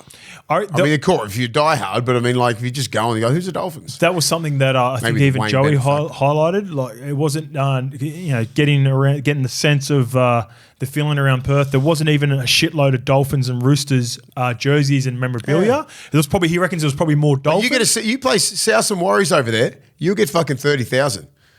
Yeah, but like his point was, they were just fans of the game that turned up. Like great. it wasn't necessarily about the Dolphins or Roosters. They just loved the game, and it's a great representation of what Perth are doing. Yeah. We were a bit critical a couple of years ago. It was more to Origin that we were critical. Yeah. We didn't want Origins over there. But I think it's time, yeah. I think 2 it's time years for a team in Perth. If you can get 20,000 in round 20 fucking 2 in Perth in winter, you done well. But this game was fucking underwhelming, wasn't it? I mean, attack-wise, it was awesome. Yeah, but I'm not a big attack. I'm not a 40, I know. But like they scored some mad tries. Sam Walker, they looked unbelievable, the Roosters. Then they let in some fucking soft tries, eh? They'll be filthy at that. All right, Sam Walker, right? Yeah.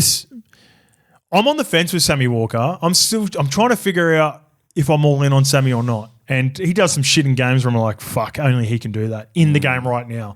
And like you look at, he's got so much Alfie about him, in my opinion. Like when I grew up sort of watching Alfie, some of the tricky shit that Alfie used to do and bamboozle the smallest guy on the field and just completely bamboozle all the big fucking meathead front rowers. The fact that Sammy's doing that now in the modern game is crazy. Because the middles are fucking big and athletic. Yeah, like the game's gone up so much. It felt like Alfie was before his time. Yeah, way before. But with Sammy, like he's such a slight build. Is it more? I think it's more about who his partner is and getting him in a long term, like a bigger body and a guy who can kick long. I think that takes the Roosters to the next level. But I don't know, how do you see if you look at modern day success with his size? I know they're not like height wise, but weight and being targeted. He's probably got to become more like a Reynolds, where he's like very defensively sound with his IQ and the way he disrupts plays, angles and cutting down plays before they get to him. He needs a good right four, which he does. Yeah, like he's got Rads there, and Joey Manu's moving on next year. He'll be missed. Yeah, I don't think. I look at the long kicking game. Everyone's going, they need a long kicking game. I mean, they're so predicated on when they coming out of yardage, right? They usually have Dom Young, Teddy, Suoliti, Joey Manu, and who else? What other centre? Teddy, yeah. So like they'll kick down. Just say if they catch it on even if they catch it on their 10, right? They're going to get to halfway. Yep. And then he doesn't have to kick the fucking ball 70 metres. Do you know what I mean? Because you're so used to the Roosters getting out of yardage quite easy.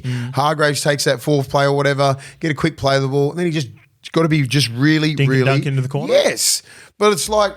But that won't work against Penrith.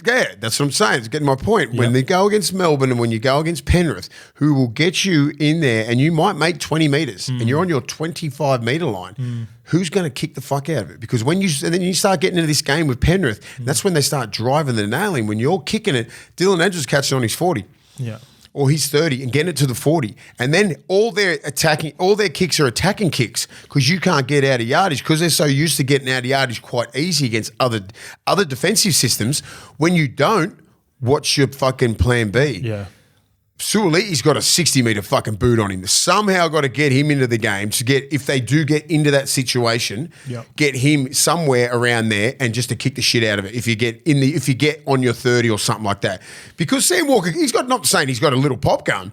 You know what I mean? But he doesn't have like a Mitch Moses kick or even like a Cleary kick and, these guys who can just punt the ball to 60 on the fly like a Birdo, like Burton. With starting halfbacks, I would say that his kicking power would be bottom 4, bottom 5. Yeah, but I'm just saying, like, if everything works real well like it usually does for him, it's not required. It's not required for him or Keary. Yeah. Usually, and even sometimes, like, Brandon Smith might get out there and try a little kick. One down but sometimes when you're playing against the best defensive systems, they put you in that corner and they beat the shit out of you and they're willing to do it. Melbourne and Penrith predominantly. They will do that for 80 minutes. They don't let up. That's the difference, right? So how do they get out of it, right? The back five will just say that they do their best. Melbourne does their best. Penrith does their best. They still beat the shit out of you, mate. 25 metres, you're on the 30-metre line. Yeah. Where's your kick get? Is it as simple as it's moments like what he does in this game where it'll come down to whether these plays stick for Sam Walker, like whether he chips and chases and gets them back. You know, like, or do you take a leaf out of like the Bulldogs book and have an early shift against these teams who just jam in there? Sometimes you have a look at some of these Melbourne and Penrith. They're nearly on the in between they're before the numbers line. Yeah. So you got to time if you space it out, you can shift on them. You just got to have the balls to do it. Right? And you might make those 10 or 20 metres on that one play, quick play of the ball, and then you start your set off like that. Do they have the roster to do it? Yeah, they do. Yes, the Roosters do. Who's the middle through the middle that you want shifting You the ball could just move it. You can get Brandon Smith can throw a dart, right? Yeah. Both ways, left to right, right to left. Bang, bang, get to an edge straight away. Yeah. You know what I mean? You got Victor Radley there. You can get the ball. You can get an early ball to Joey Manu. Rads is on the edge now, though. Yeah, I know that, but but I'm saying you can get an early ball to Joey Manu, early ball to Radley, both sides, or to Crichton. So you don't need the middles to do the shift. You just need a quick dart from dummy half. You can just give it straight to Sam Walker. Okay. Sam Walker straight to the edge. Yep. You can just move them straight away, and you just move the middles a lot. Yep. And then you can get to an edge, and that could be the second tackle, third tackle, and then you're over halfway. Yeah. Right? There's ways to do it, but just people just used to go on using the back five to try and get out of yardage. Sometimes you just can't against Melbourne and Penrith. What about the OGs like Jared, Lindsay, and front rowers like Spencer? Well, they want the ball and they want to go, fuck, I want to carry the ball. Yeah, but just say when they're in that fucking grind, mate, they're walking back, right? So just say on the third or fourth, when they're up to that, they'll take the fourth hit. Okay. You know what I mean? And then you kick it. Then you might be over halfway or just before halfway, and then the kicking's not that bad. You're just more looking for accuracy. Yeah. Get on the kick chase. Yeah. You know what I mean? There's ways around it. You just got to have the balls to pull the trigger. So you think Roosters just need to ever so slightly when tweak you're getting pumped like that, when you find yourself in a prelim or a grand final, when it's going to come down to plays like that, and Penrith will just fucking non-stop foot on throat mentality. You got to chance your You arm. can't fucking do it. Yeah, you got to chance your You know arm. what I mean? You're going to smack. They're going to beat the shit out of fucking Dom Young and Teddy. Pick him up. Like Dom Young's a big body, right? But he's got a lot of levers to get. So Melbourne and Penrith, same as Toops. You know, like they're big bodies, so they can get in front of him. Don't worry about. I don't hate it. Don't worry about trying to hit him so hard. Yep. Fucking, you just got to stop the momentum, legs up, this, and drive him back. Yeah. That's what they do. They're the best at it. Yeah. And that's why they can't get through them. Yep, You got to I agree. try plan B against these other guys. Yeah, I think so. You know, They just definitely spread need the to plan fucking B. field out, mate. You know, everyone just comes into the middle. Like, let the middles do that. Yeah. But get your centers and your wingers, hold the fucking pine. Yeah. Then it spreads out their defense. That could work. Don't know. We're just talking out loud here. Yeah. That's three games in a row now. The Dolphins have dropped. They had a lead in all of them in the second half. Yeah. They've only won one from their last 9, and they only just slipped out of the 8. I hope they don't completely drop off this year. Yeah, I don't want them to do that. It, no. but it's looks like it. It was looking like a fairy tale type season has sort of just fell off again. I'm just looking at where they come in 9th. It'd be hard. They could slip in there. Dragons. We play the Dragons this week. Yeah, big one. So they'll be looking at us going. But what about the Dolphins? No Tom Gilbert all year. No Flegler from basically, round 6 or 7. He was on fire at the start of the year. And no Jeremy Marshall King in the last 4 or 5 weeks. He's been the biggest loss, Marshall King. Hammer missed a fair bit of time as well during the time. Like, there is a squad there. There is a team there, but you need all the big dogs. I think the slide continues. And they've got some aging middles too, like Jesse. Yeah. Like Jesse's a 300 gamer now. Felice, what's happening with Kenny? What's happening with Felice long term? Those guys are great servants and have been great for the culture to begin with, but how much gas do they still have left at this point of their career? It's hard, man. Tell you what I love, man. Max Plath. Max Plath's a beast. Max Plath could be a rep player next year. You can see him in a Queensland jersey. Easy. It'd be hard for him because he's tough as nails. Like he's playing 9 now, and it's not his preferred position. He doesn't. But it just shows his versatility. Yeah. If you're looking for that guy who can play lock, play middle, play 9, play everywhere. Well, it would be interesting to see whether Daly and Punty go around next year for Origin. I reckon they'll be done. A guy like Max Plath comes into contention for that 14. You just got to think who's your next man up. Is it Sam Walker? Is it Dearden, a halfback? Is it Money just comes in at 6? A lot of things to go. Yeah, but I think a lot of time between here and there. I think Max Plath can give himself a real chance of getting that 14 jersey if Ben Hunt doesn't go on. Dozer. All right, the Titans 46 defeat the Broncos 18. By the way, Dozer was really good on the weekend. It's a clean, Dozer was a machine on the weekend. That's a clean sweep for the Big Bro in 2024 for the Titans, and probably the most exciting team to watch, I reckon, this past month. Now they're on 22 points. All right, so that is a clean sweep. This is the Titans 46 defeating the Broncos 18, and that is a clean sweep for the Titans on Big Bro in 2024, and they're probably the most exciting team to watch right now. They're on 22 points. Sorry. They lost 9 games in a row. 9 in a row. Come on. They would have got the minor premiership. They've got a reasonable draw, right? So 5 games. Sharks with no Nico, no Mulatalo, and it looks like Trindle is in serious doubt. He left the game with 15 minutes to go. Playing good. The Dragons game is huge. The Roosters game is bigger. And I've highlighted that. The Roosters at home with the Fafita factor could determine whether they make the finals or not. Then they've got the Knights.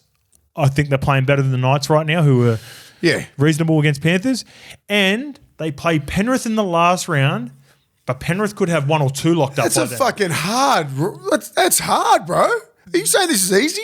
I said they've got a reasonable draw. Oh, so Sharks and Dragons. I think Sharks is a much better prospect than people think right now. Yeah, I was underwhelmed agree. by the Sharks and no Trindle. If Trindle doesn't play, if Trindle plays, that's tricky. Dragons is going to be Trindle. tough. That is tricky, Trindle. But this is what I was talking about at the start with the iron sharpens iron. The Roosters game is going to be highly emotional. They're going and that could lead to a lot of uncertainty, in my opinion.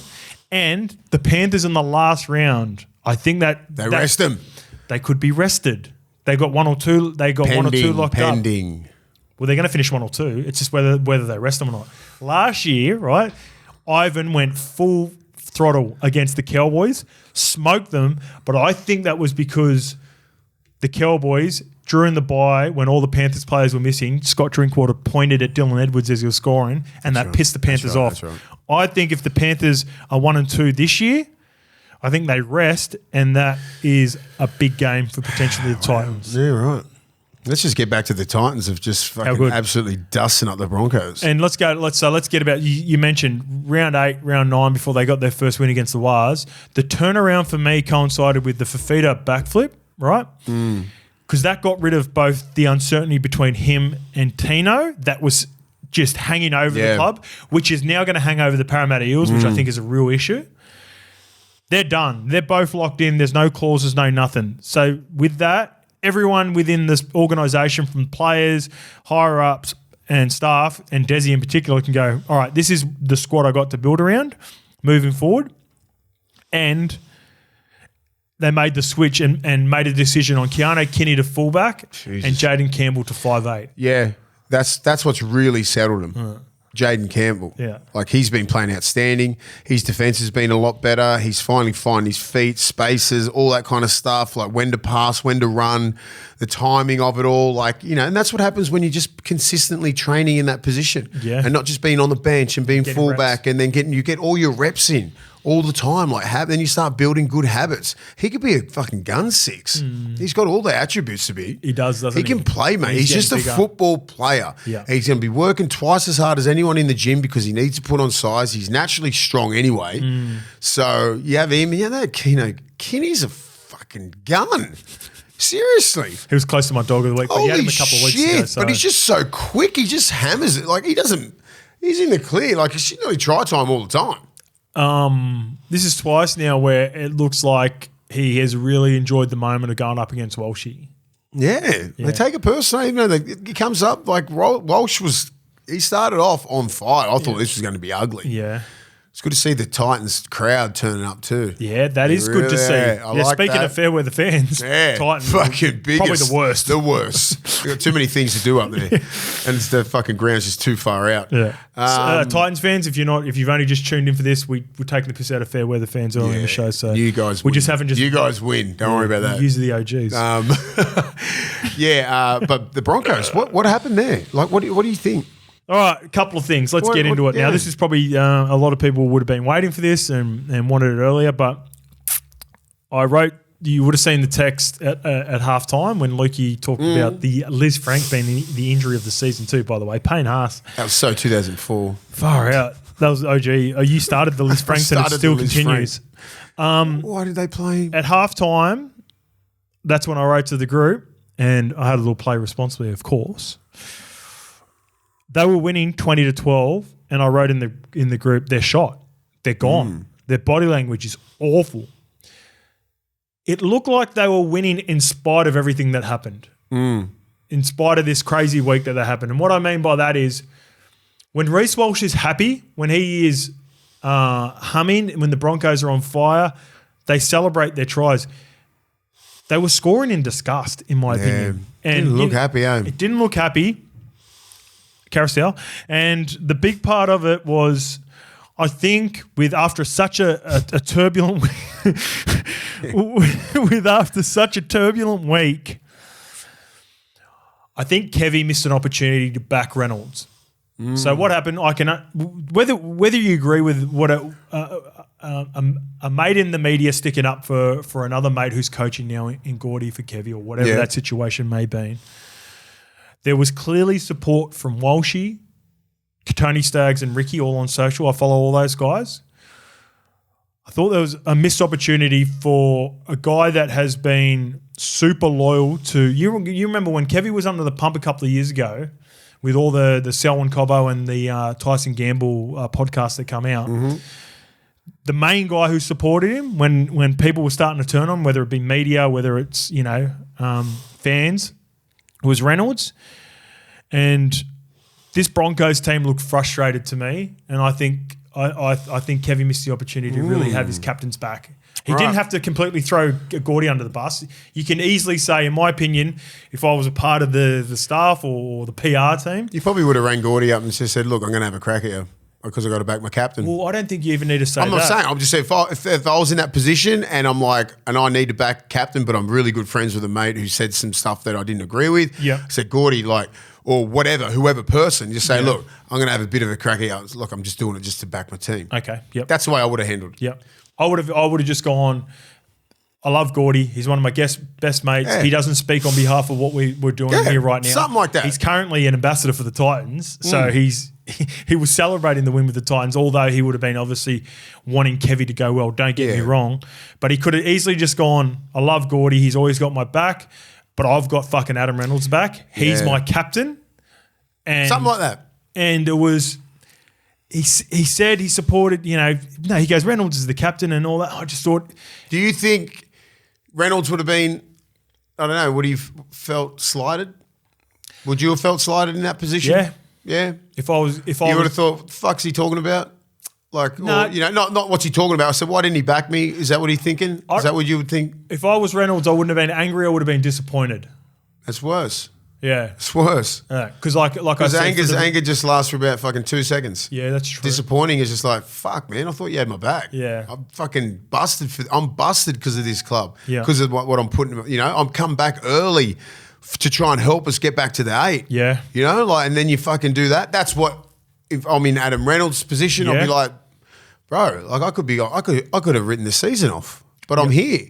And I'm fucking, my arm's fucking hanging on with a thread. Yeah, still got to live my life after this. So this is just my thought process after watching not only the first half and the way they celebrated or didn't celebrate tries, like throwing the ball down in anger. I know he jumped over Keanu Kinney, which was like a fuck you rookie. Like Keanu Kinney ended up winning on points, but that was a big moment. Like everyone's been talking this Keanu Kinney up. But I reckon across the board, the team. So Lukey messaged and then I wrote in the group for those that aren't aware. You've got this to back me up on this, Mace. 20-12, Keanu Kinney in the bin. I wrote in the group the Broncos are shot. While she comes off the field and does an interview with Lara Pitt, clearly frustrated. Yeah. It's so evident. And then after that, I was like, ooh, that was like something's up here. And then I looked, and then it crosses to KEVVY speaking to the team at halftime. And their heads were like... No one was engaged, and that's when I had a little play sneakily. Responsibly. Of course. But wow, I looked at it and I went, fuck. I said to the boys, it's like, the Titans are going to roll them. Yeah. I was just thinking, no way. Yeah. The Titans are going to roll. They look like they were down 20-12. Not up 20-12. Yeah. And I they know. looked like they had a man. I know they lost Ezra Mam and Payne Haas, granted, but It's like reverse.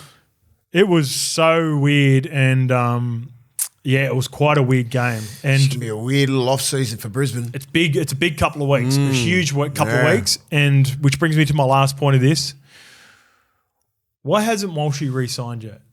What's holding Walshy back from being re-signed? Do you think it's Broncos or do you think it's Walshy or do you think it's a mixture of both? I think he wants to get through the season.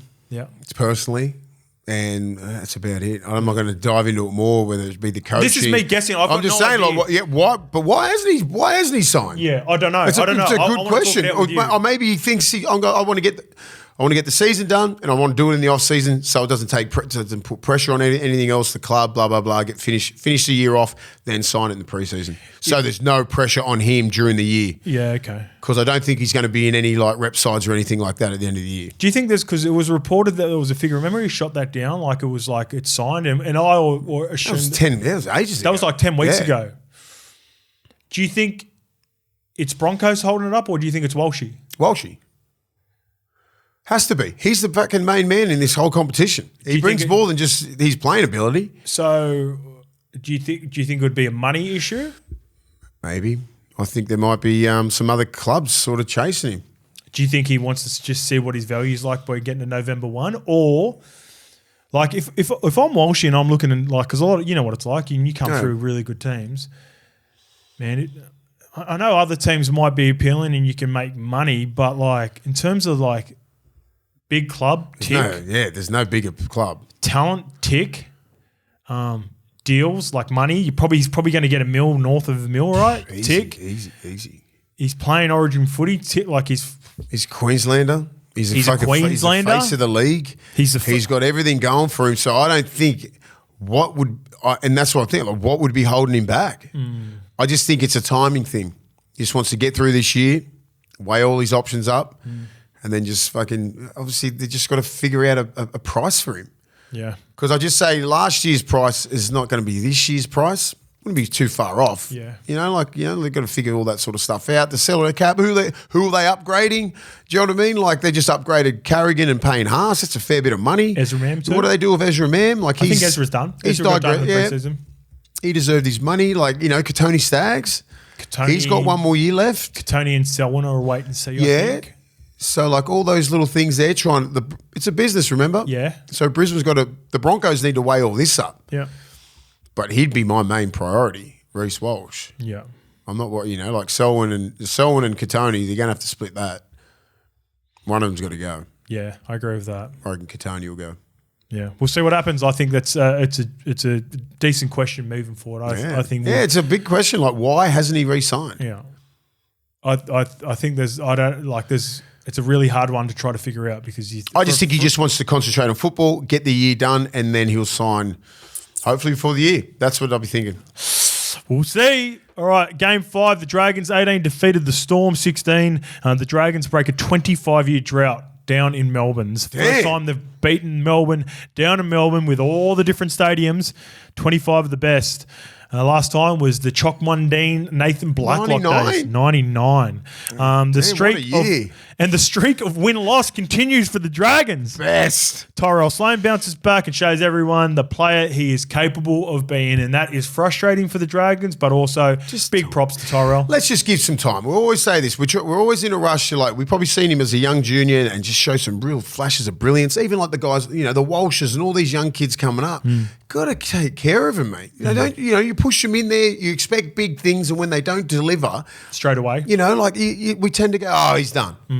Right? Let's just you got to coddle these kids and cultivate them and mentor them. And, it's a different breed. A different breed of kids these days, man. Sloan needs a little bit. He's fucking 21 or 22. He's a baby, man. Yeah, he's got to work on a few things in defense. Right? That's coaching. And it's size. He needs to put on size. Yeah, that's coaching. He's very lean. He needs to get stronger, but that comes with time. That's a maturation process. Yeah. Give him time for these young kids to come through. Then they fucking shoot up. He could play there for 10 years. He's silky smooth when he's fucking good with the player. Dragons. But as inconsistent as he has been at times, the Dragons as a whole have been just as. I know sometimes he comes up with moments, I think, defensively where it's it stands out, but the reason it stands out is because when you're a fullback, they isolate you and then it's very evident. Yeah. For the last 3 or 4 years, sometimes their middles have been rolled as a forward pack collectively and no one brings it up as much. Like, just say if, for instance, like a guy who I like, but Blake Laurie has been in and out of the starting team and changed around, Jack DeBellin at the same time. Like, those players have been dropped in a way at times or demoted to the bench during that period as well. Yeah. But when you're the fullback, it's highlighted more, like even more so. And, you know, as the form of the Dragons has coincided with what's happening with Tyrell Sloan. Yeah. I love what he said after the game. He talked about,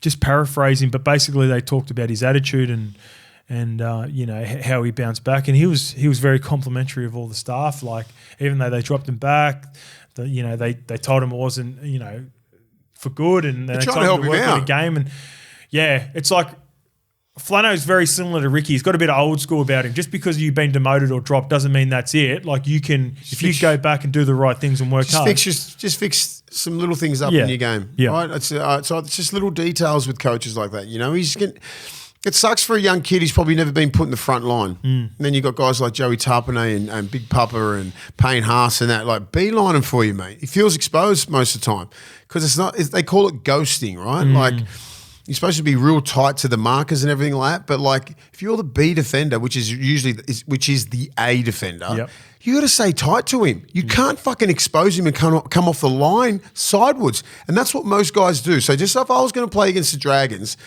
and like you see a rookie sort of guy in the middle, right, late in the halves and all that kind of stuff. Doesn't matter what team you play, right? If he comes off the line sideways, and my hooker can engage that first marker, and Sloan's sitting there, it's hard to stop, mate. It doesn't matter if it's the Dragons or if you've got a slender fullback, you're going to target. So if you're a middle, you've got to protect him first of all. You can't defend a B. You've got to be A.5. No, you got to right? you've got to be A.5. So you're always constantly looking. Just say if I'm like Sloan's just right there, play the balls there. I'm constantly looking at the fucking 9. So the ball goes past, and then we move up, right?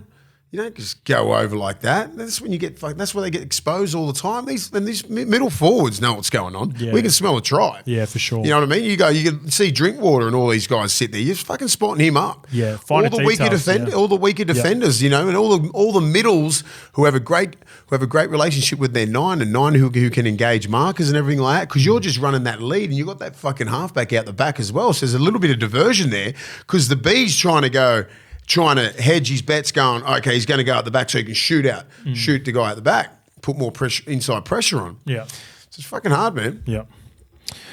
Will Chambers said after the game it was a wake-up call. He's doing a good job too, but you said Will Chambers, mate, you did good man. 360 with him the other day. Really good footy brain. He's obviously a Storm great. He said this is the wake-up call that the Storm needed, just going into – it's the perfect timing, like 5 weeks out gives them enough time to reboot. I wrote down the Hughes and Munster combination will take a few weeks to get back clicking. Yeah. When money was out, Hughes had like an 80-20 split with Tyrone Wishart. Now it's going to have to go back to a 60-40, and that's going to take some adjustment because in years past, Munster would happily sit down that left edge and have Justin Olam, Kenny Bromwich and Xavier Coates or Fox before that. Now he looks over, he's got... They're improved. Grant Anderson, Sean Bloor, and Jack Howarth. So it's a different left edge. I reckon Money's looking at that edge not as glowingly as he has looked in the past, right? No. So he probably wants a little bit more shape. In my opinion, Pappy predominantly goes right. I'd say 70-30. He prefers his tendencies to more to go right. So therefore, Munster's always missing out on that extra person that. You're right. Can help him out. So that's going to take some adjustment how they start to connect again as a group. I agree. Yeah, because Bloor runs really good lines. Anderson, Howarth, they're just strong ball runners. You know, like he doesn't have that combination like he did have with those other guys that you mentioned, but he'll work it out. Yeah, you know, he's a good player. Like he's gonna, you know, does he, you know, with his osteopubis, you know, he doesn't. I don't want him running that much. You know, like I do want him running. Pretty good. Yeah, I know he looks good, but I don't want him running like fucking 10 times a game. Not like he used to. No. He needs to pull that back 20%. Yeah. Like just like, you know, pass, early ball, engage, you know what I mean? But nothing, I don't want him powering through tackles. Not just yet. Obviously he can do it. You know, in the next couple of weeks he'll build up to that, right? finals time. But you're not going to, you'll see that. You'll see him build up and get into that sort of like dummy and go, break a few tackles, all that kind of stuff. Because he's fucking hard to tackle. It's a good point. I was watching the game and there was a couple opportunities for, I reckon, for him to rip in and have a crack at the line, and he didn't. No, and I don't want him to. Yeah. I really don't want him to. Yeah. Like, you know what I mean? I know he's ready to play NRL level, but he ain't ready for fucking, finals level. Like, people, dragging on his hips and him have to drive through. Like, he wouldn't be that confident to do that yet. Not yet, yeah. Not yet, mate. Give him a month. Yeah. Just get him through, get his legs right, because he relies on doing those big plays when they get tired. Yeah. Like, he just needs his fitness back. He's been out for a little bit, man.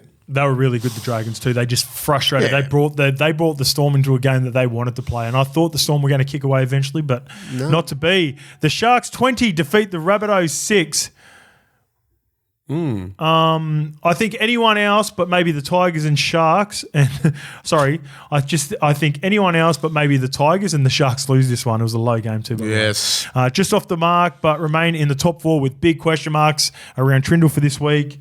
In saying that, they did miss a lot of chances. There were a couple of calls I was like, 50-50s with our girl Casey Badger up in the booth. It's a terrible. Yeah, this is hard. They're an interesting watch, the Sharks. Yeah, they're in 4th position. They've got stars out, and it's important to highlight that. Just like we highlight, just because of the form of Nico during that period. Nico, Mulatalo, and then now if Trindle's out, big players for this club and this team, really important players. Trindle's so big, it's important to highlight that, but they look like the team. If I'm a Sharks supporter, I'm like, this is wobbly, because with the Rabbitohs, they turned the ball over so much. If Cody Walker's playing in that game, I think they score more tries. Yeah, easily. I thought Gray was good. Yeah, he's good. He looked nice. Yeah. He looked nice. Cody, they just lacked that continuity in that back line. You know what I mean? Like when they were going left, it just looked shonky. It just looked very easy to defend. Yeah. There's no Latrell there. There's no Cody Walker. There was just... So here we go. It was hard. It was hard to watch. So I'll name their best, in my opinion, their best back line at the start of the year if everyone was fit.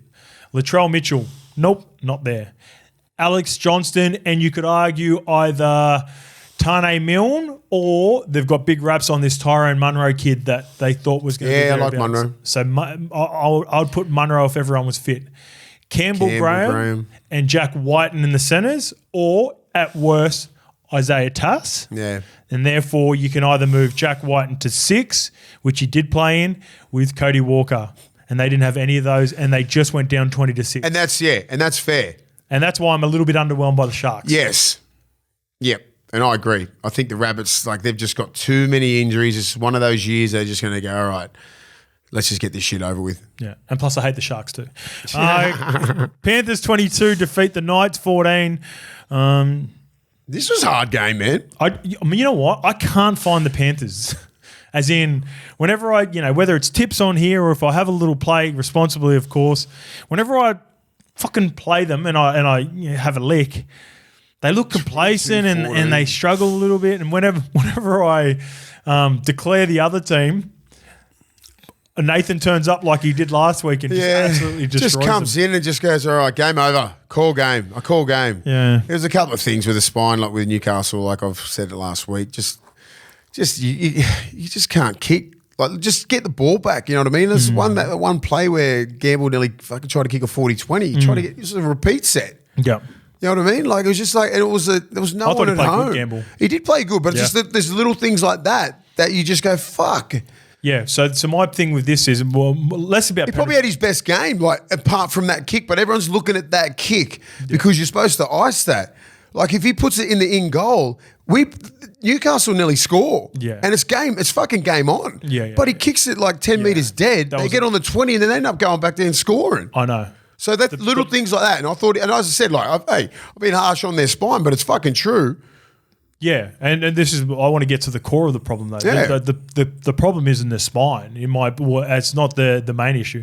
It's the changing of it and the non. Like, it's very hard to get continuity, and you know what it's like. Get reps with your back rowers, your centers, and therefore the last thing that you want to be thinking about is kicking the corners and how you kick. When you're consistently changing, fuck, it must be super frustrating for Kalen. It'd be frustrating for Gamble, Hastings. Cogger, Crossland. Phoenix, Will fucking Price. Brayley, Will Price. Do you know what I mean? Like you got all these guys. It's like that's what coaches they got to do in the preseason. Find the best fucking spine and stick with it. Yeah. Some of these players might have to go next year. Well, I think Hastings is going to solve that problem to a degree because Then who plays 7? I think they've got to figure that out. But the most obvious spine, in my opinion, I think it'll be Cogger and Gamble, and Will Price will compete with Gamble. Because the one that didn't make sense after the success that they had last year and then re-signing Gamble and having Jackson Hastings was like, why did they sign Cogger? Like Cogger was always going to be, especially because we know how prickly or the relationship that Hastings has had over the years. It was never going to be an iron sharpens iron. Like this is going to make him better. This is probably the one position where you don't want iron sharpens iron, Mace? Like the 7 and 6. No. Everyone else I want competing. I want my outside backs competing. Wingers, everything like that. I want young fullbacks putting pressure on the main fullback like we see across the league. I want front rowers, iron sharpens iron, middles, back rowers. My halves, my 7 and my 6, I want to know who the alphas are. I want to know who the dudes are. And therefore, as a back rower, I know who my guy is week in, week out. Like I just think even with the 9 situation there with Brayley and Phoenix, mate. Like I know the only reason why they like Brayley was up there because he was high. Like they got him from Cronulla, right? Yeah. Paid a lot of money for him. Yeah. Phoenix is a local junior. He's probably on fucking nowhere near as much as him, but he's playing better. Yeah, he is. But you still manage to try and pick Brayley because you're paying him a lot of money. And he's the club captain. And he's a club captain. He's well loved. And he's highly respected. And he's a great person, great human, but he's busted. Achilles, ACLs, all this sort of stuff. You know what I mean? Like he's just been on the sidelines for too long. He's a year away. Yeah. If he does indeed return, because it's tough what he's been through. I know, it's hard. Yeah. You know what I mean? Like what do they do? They've got to make a call. Is Phoenix going to be your guy? Because they've got a lot of good 9s coming up through that system up there. They're all right. Like Brayley's probably 27, 28. You'd be around. I don't know, something like that. But it just sucks. Feels because like as I said, he's been around for a minute. But it just sucks to see that because he had so much talent. I was sort of thinking he was going to be the next 9 for New South Wales. Yeah, he was talked about. And it just sucks that you get those injuries and it just brings you right back to the pack. And it's just, and it sucks. But you got to make a call on that, coaches. Well, there are reports, just like Parramatta, that a couple of senior players, he's one of them, Brayley, I think Daniel Safidi, and Brayley's a first grader, out and out first grader, but he just needs can't stay healthy. No, best ability.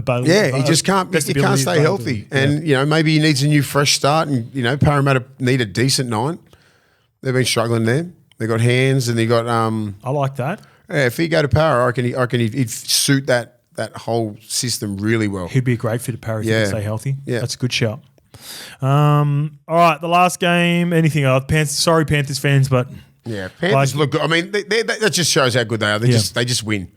And the Knights were up for that game. Yeah, they fucking need to win. Yeah. I thought Frizz was excellent, actually, too. Shout out to Frizz. Frizz he's been so consistent in the last 2 or 3 years. Like, even when they're struggling, when they're good, he's good. When they're bad, he's good. The Bulldogs 22 defeat the Raiders 18. We talked a lot about Critter before this, but the Critter and the Fox double helps the Dogs get back within range of the Sharks. The top 4 is in sight with Dragons next week, which will be huge. Ooh. And for me, that'll be the battle for the Coach of the Year. I reckon Ciro's got it. I would say Ciro is a 70% favourite, Flano 30%.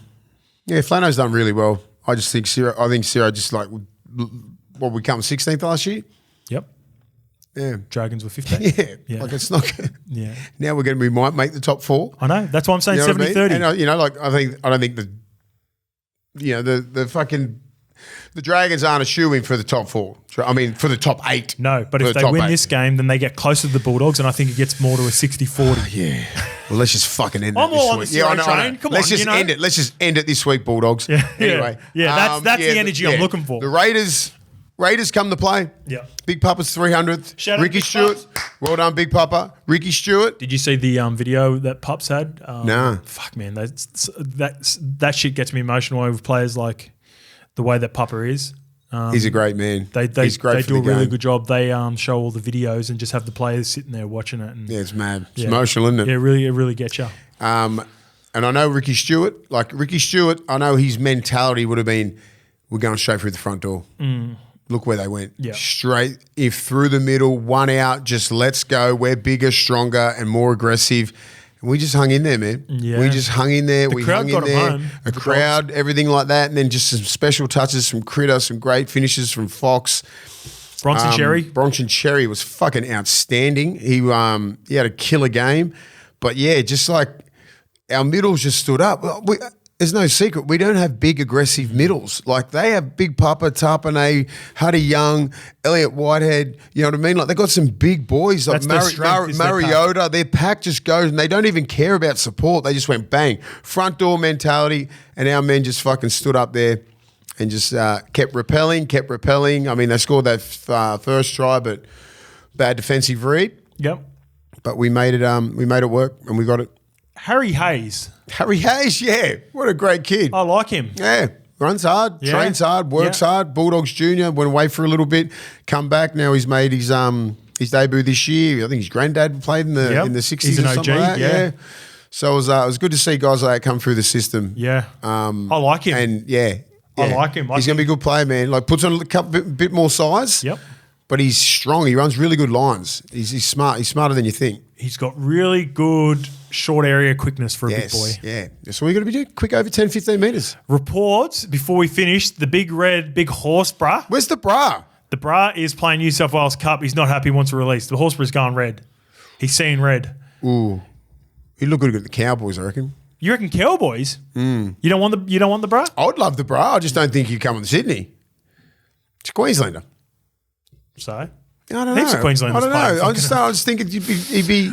I reckon he would suit you to a He'd T. suit the Bull. I'd love to get the bra to the Bulldogs. He would suit it to a T. He's tough, unassuming. He fucking goes no nonsense player. He was on loan to you a couple of years during COVID. Remember that? I forgot. Get here, bra. Come on, let's go. Go, make it. Come on. Yeah, make it happen. Go hard on the bra. Make it happen. I thought he wanted to go back home. Yeah. Fuck, he's in Canberra. He'll go anywhere. No, he's anything's an upgrade from Canberra.